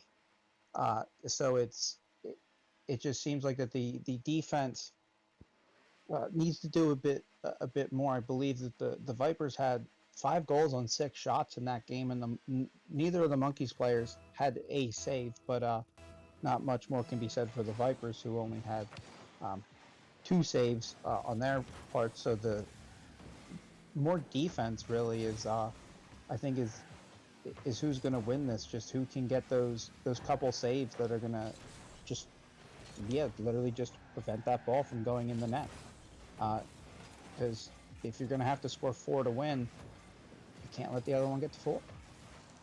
Yeah, I definitely agree on that one. Defense is a big key in this game. A lot of goals being scored. 9 goals last game going in between the two teams. So, and it makes sense. Both of them were playing nothing but offense and getting scored on when they overcommitted. So back to the what do you call it? Back to the third game. They need to kind of control that aggressiveness. Yes, the aggressiveness is good, but if you don't control it, it means nothing because it's going to go back into your net as Jack puts one in. Yeah, and there's that aggressiveness at play there. That was a great demo, and then a great flick pass there by Frank, and Jack with the easy finish there because he had gotten rid of one of the Vipers. There's that aggressiveness paying off, and it has been all series for them, and they keep going back to the well, and the well is not dry, but there's a demo on the other side there, and Monkey's able to turn it aside there, and Jack able to get in the way of it, trying to get it cleared, pushes it up the wall, but Knight's there to meet it, sending it back out. Frank gonna let it bounce and let Knight get a touch, get a second touch too, bounces in the corner and gets the 50 for Merc there, but both of the Vipers there down by the goal line. Frank just pinches it down the other side, and it lost down into the Vipers corner where Merc plays it out, and the Monkeys looking fairly methodical. As Jack there, very aggressive, getting the goal, just floating it over. I believe that was got it. Floating it over over Merc there. Yeah, there you go. There we go. Yeah. English has been a hard language for both of us these past 2 series, but we're getting it in the end, right? We're still making it through it, all right. And an open net from the Monkeys. Knight putting that one in. I'm sure he'll take that free goal. I'm not really sure what happened. Jack, oof. Both teams missing it, expecting a 50, and then just not getting it. But yeah, definitely the Monkeys looking very strong other than that goal. I've noticed a little bit of a physicality gameplay coming out with both teams. We've seen 2 demos so far, 1 from each team. So I look forward to seeing how that plays out. There was an attempt right there. They didn't get the demo, but Jack going out in front there, trying to chase Knight down, and it did enough that Knight was busy trying to avoid the demo and was in the air, couldn't get over there to stop that ball that Frank just pushed in. Yeah, definitely. That's a good play by Jack. You can tell he was looking for that from the beginning. He wasn't even thinking about going for the ball. As soon as Frank called him off, he immediately faked going for the ball and boosted straight for Jaquittle, and that's a very smart play by them, knowing that he was going to jump for that, and he had no other choice but to jump for that because he had somebody hot on his tail. It was either he got demoed or jumped and tried to save it, but Frank going for the low 50 anyways, so not really anything Merc could do because he was in the air. Yeah, and this aggressive play keeping up as that ball just bounces out in front. Frank was considering it, didn't think he could get there in time as Jack puts it out front, but Knight clears it out for Frank to have it knocked away from him at the midfield, but Jack was back there to turn it aside. But Merc putting a strong shot on, and it can't find the back of the net there as it's sent across, as the Vipers finding some sustained pressure. They've mostly been operating on a counterattack style this game. Yeah, definitely. You can definitely see they're sitting back a little bit more than usual than they were last game, which isn't ideal for them because they put some dirty shots in when they put pressure on the Monkeys. So for the Monkeys to play, the Monkeys are playing at half field. they're not really playing in their half. They're pushing this ball and trying to keep it at least on the Vipers' half to minimize the amount of shots that they get on target, which eventually makes them not have to play as much defense, which is what they want. They want an all-out offense, but the Vipers have to change a little bit and play that half-field line if they even want to get any shots off, because this Monkeys team is playing so aggressive, and there you see the physicality come out, and Knight puts one in bottom left. That's got to feel good for them, because Merc getting yeah, there nice was the bump. in the air. Yeah, What a heady play to get that bump. You know, coming back on rotation there. That was very smart, high IQ play. The Merc himself has a high IQ, as you heard it here from Blade. I'm sure he'll enjoy hearing that. Yeah, certainly. I mean, it was a very smart play there as Knight gets a 50 and the ball floats out in the midfield, right above the Monkeys' goal, and it bounces down, and Frank catching it off of the wall sends it towards the Vipers' goal, but Merc knocks it aside easily, and it comes back towards the middle, gets it off of the backboard. Jack finding the angle. Yeah, that's a beautiful shot from Jack. He rotates right back around, and you can tell that's where their offense comes from. He rotated it right back around, not even thinking about going back to get his boost that he just wasted in that corner. He comes right back around and puts one right on the bar, right on the crossbar down. And that's just a beautiful shot from the Monkeys, showing why they should still be in this series. And they're wanting to send us to Game 5. Yeah, certainly, and this is what this Monkeys team looks like, with minimizing these mistakes on defense. Again, wow, would you look at that? Monkeys managing to score 4 goals, you know, yet again. That it's working, and that they are getting back on these rotations, and they're standing a little stronger here. Like, that's a very strong 50. Is Knight gonna put it a little wide and catch it there, and it is gonna fall for the Monkeys, who take game 4, but just standing stronger on defense, making better 50s, better challenges on these balls to keep it out front, from in front of the net, prevent these scoring chances. Yeah, and Blade, I cannot believe it. 3 out of 4 series tonight have went to Game 5. This is not a normal FPL stream. This is the most dramatic stream I've casted on. 3 out of 4 matches, and that's saying something, because most games either go 3-0 or 3-1. But going to Game 5, 3 out of 4 matches. This stream has been awesome. This stream has been so fun to cast as well. I cannot wait to see what the Vipers bring out, because they're 2 for 6. That's less than 50%. Same for the Monkeys. The Monkeys are just, it just seems to be they're, how do you say it? They're, as you said it in the first few games, they're bombarding them with so many shots that it's so hard to save them. But yeah, the Vipers defense looking weak in that game, almost giving the Monkeys exactly what they wanted. Yeah, and I mean, and I'd like to point out there that the Monkeys won 4-2. And the Monkeys had 3 saves. You know, a little math there, that I think they had lost the previous game 5-4, was it? Yeah. Huh. Interesting. Yeah, these games are definitely closer than I think anybody expected, because on paper the Monkeys are a more dominant team, but the Vipers definitely showing that they're here to play, as we're in a Game 5. But the Monkeys starting off with an early goal within 6 seconds. Yeah, again, just very aggressive. Just not the best 50 from Merc there, as it just pops into the corner and has a great angle to pop in the middle, and Jack is right there to put it in the back of the net. Yeah, it wasn't a great 50 from Merc. Could have positioned this car a little better, but it's early, as Knight almost gets one back, and Frank just able to stand strong there on the goal line. Merc playing it back. Frank retreating a little bit. Ball gets past Merc. Looks like Jack may have been harassing him a bit, as we get a little bumping going on. Getting to know each other a little bit here in Game 5.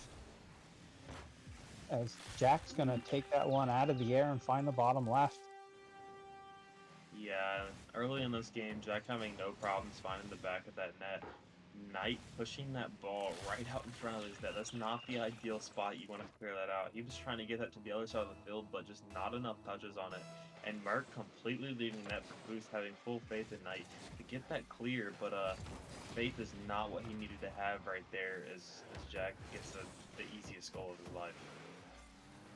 Yeah, certainly making that clear across the front of across the face of goal like that is always a dangerous proposition. And when you do that, you definitely want to make it as quick as possible so it spends as little time as possible being a major scoring threat like it was that Jack was able to come in, cut off, and put in for an easy goal to double that lead. Is Merc trying to find a ball that he could center there, but both of the Vipers down, and Jack's just gonna walk that one in on the other end to get himself a hat trick and to give the Monkeys a 3-0 lead here with a little over a minute gone. I mean, still plenty of time for the Vipers to come back, but what do you fix?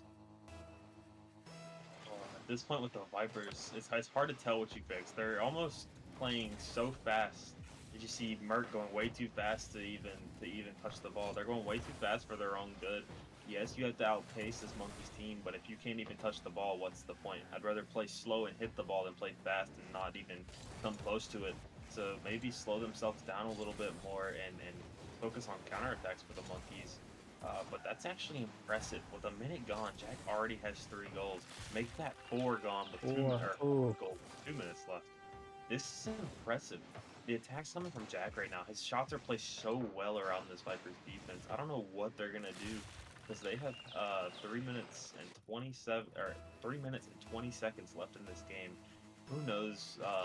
Who knows how they're gonna pull us back or if they will? But they need a miracle to get this offense going. Yeah, certainly the way that this offense has been, and really the way that the Monkeys have looked there is, as Merc does get the demo on Jack, kind of shutting that one down, but Frank getting the demo on Knight, leaving Merc to try to take this out of the zone, and Jack just knocks it back in. Knight sending it back down, finding a little bit of pressure here, but still even when the Monkeys are in their defensive half, still just very suffocating, and great passing setup there. Really working well together as a team. Yeah, definitely. And I will point out the can't even think of the name. The Monkeys. There you go. Yeah. It's late, man. It's late Yeah. in the night. It's been a long week. The Monkeys are looking so solid right now. Like nothing's breaking them. The Vipers not getting anything on them. And as you can see, Jack getting the easy, flawless clear back out the midfield. But and in the flick, Jack is just playing out of his mind. And these Vipers don't have any clue. They're used to this game being close, and the Monkeys playing so much more passive. But it seems like the Monkeys have taken their offensive playstyle, the aggressiveness, and they've like tripled it. They're all over this Vipers defense, and they have no clue what hit them. Yeah, it really looks like the Monkeys are they're making the touches that they need to make. These defensive mistakes that have been there so far in the series just aren't there, and that's why they haven't let up any goals. And the offense is just doing what the offense has been doing this entire series. They put the 5th one in, but it's a high-octane offense. And this is what it looks like, yeah, when those defensive rotations are solid, the decision-making is good, they're getting good 50s, the ball stays out of the net. Yeah, I definitely agree with you on that. I just don't understand where the Vipers are going wrong. I mean, they're just completely giving up this game 5. This is not what they needed and not what they wanted, of course. Oh, what a save right there by Knight. But it seems like it's a little too late to come for this comeback. You're 5 goals down with a minute and 10 seconds left. You have to score as quick as you can all 5 of these goals. And it's just not looking good for them. They waited way too long to even try to mount a comeback. And the Monkeys, I'm sure they'll take it. They'll take this pretty much free game 5 if they can keep this offense up and keep the Vipers out of their goal. Yeah, it would certainly take a meltdown of massive proportions for the for the Monkeys to let this one even get into overtime here is Knight trying to find at least one for the Vipers and can't. Jack turning that away. But just yeah, this offense and this defense of the Monkeys is suffocating. Just not being able to get anything going. The Vipers are just throwing the ball into the Monkeys' half and just kind of squandering these possessions, not being able to make anything out of them. There as Frank's back and turning that away as we have 10 seconds left. I mean, just the Vipers played a fantastic series, and just this game 5 was the one real bad game that they played. As the ball touches down for the Monkeys, who take game 5 and take the series 3-2. I don't know what happened with the Vipers that last game. The Monkeys definitely knew what they wanted to do, and they wanted to win this game 5. They came out and won it just how they planned. I mean, their offense was on point. It was clicking every minute or every second of that game, and showing that they were the better team in that series. And we have a post game interview from the two people themselves, mounting that win and showing that they were the more dominant team in that series. I'll go first because I only have one question for you guys. How does it feel for that series to be so close, and then in game 5 you get the complete game shutout and they don't score any, and 5 unanswered goals for you guys? How does it feel? It felt great. We kind of like got the lead and just kept it going, and towards the end, just got to the point where like we were trying to get Jack to 1,000 points. So it worked out really well. Yeah, we got it. Yeah. It turned into an arcade game at the end of it. All right. Yes. There you go, Blade. Take it. Yes. Yeah. So I have to ask that. I noticed that really early on, you guys were playing extremely aggressive, and it looked like you got burnt a couple times with that. And the Vipers came down and scored. Was that a conscious change in the play style to still play aggressive but pull it back a little bit, clean up the rotation some, so you're not left hanging out to dry? Yeah, I mean, I think we kept telling each other that we had to play aggressive, but I think in the back of our minds we also still had to think about careful touches, and that was what was getting us burned. There was a couple times where we were pushed up a little too far on their defensive half, and that's what led to all that. So once we kind of dialed it back, but still kept a good aggression, boost stealing and tried to get a bump here and there, it really started working out after that. Yeah, you certainly found that was. Is that a strategy you guys like to use often? Kind of getting that physical play in there, because the aggression was very evident. Just unbelievable how strong that pressure was that you guys put up. Well, initially we just noticed that like both teams had a really good offense, and we just tried to outpace them because obviously Merc is really good at demoing. So we just kept trying to get him in a solo play or anything like that to get a score. Yeah, no, that's all I have for them. But do you guys have anything you'd like to say? Anyone you'd like to shout out? Any trash you'd like to talk? Yeah, I got some trash. Real Guido, Mr. Captain of the Unicorns. I'm looking out for you, man. I hope we see each other in the finals. And I'd like to thank my mom, and I'd like to thank Frank Carnival 69 for letting me back on the Monkeys. That's all I got. Oh, also one note, Jack just came back from a whole week vacation and came to Oh play yeah, tonight, so I just shout got out to home from Jack. work. I got back from Dallas at 3, and then went to work at 4, and then got back home at 10:30. So, or 9:30, nice. not 10:30, 9:30. Very nice. That's a long day. Way to cap it off with a win. Thank you. Alrighty, and that's all of our questions for the Monkeys. We had a good night tonight. I think Blade, I think you can agree. We had, oh Lord, we had 3 game 5s tonight and 1 3-1 game or 1 3-1 series. So tonight was definitely an action-packed series of FDL, and we look forward to seeing you guys next week, I believe. Hopefully, we'll have some games streamed then. So we'll see you guys next time. This has been Cyprock and Blade. You guys have a good night.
game time. I'm on one, like it's Kelly and I'm Bay bound. Treat the greatest competition like the playground. Freestyling J spin and make them say wow.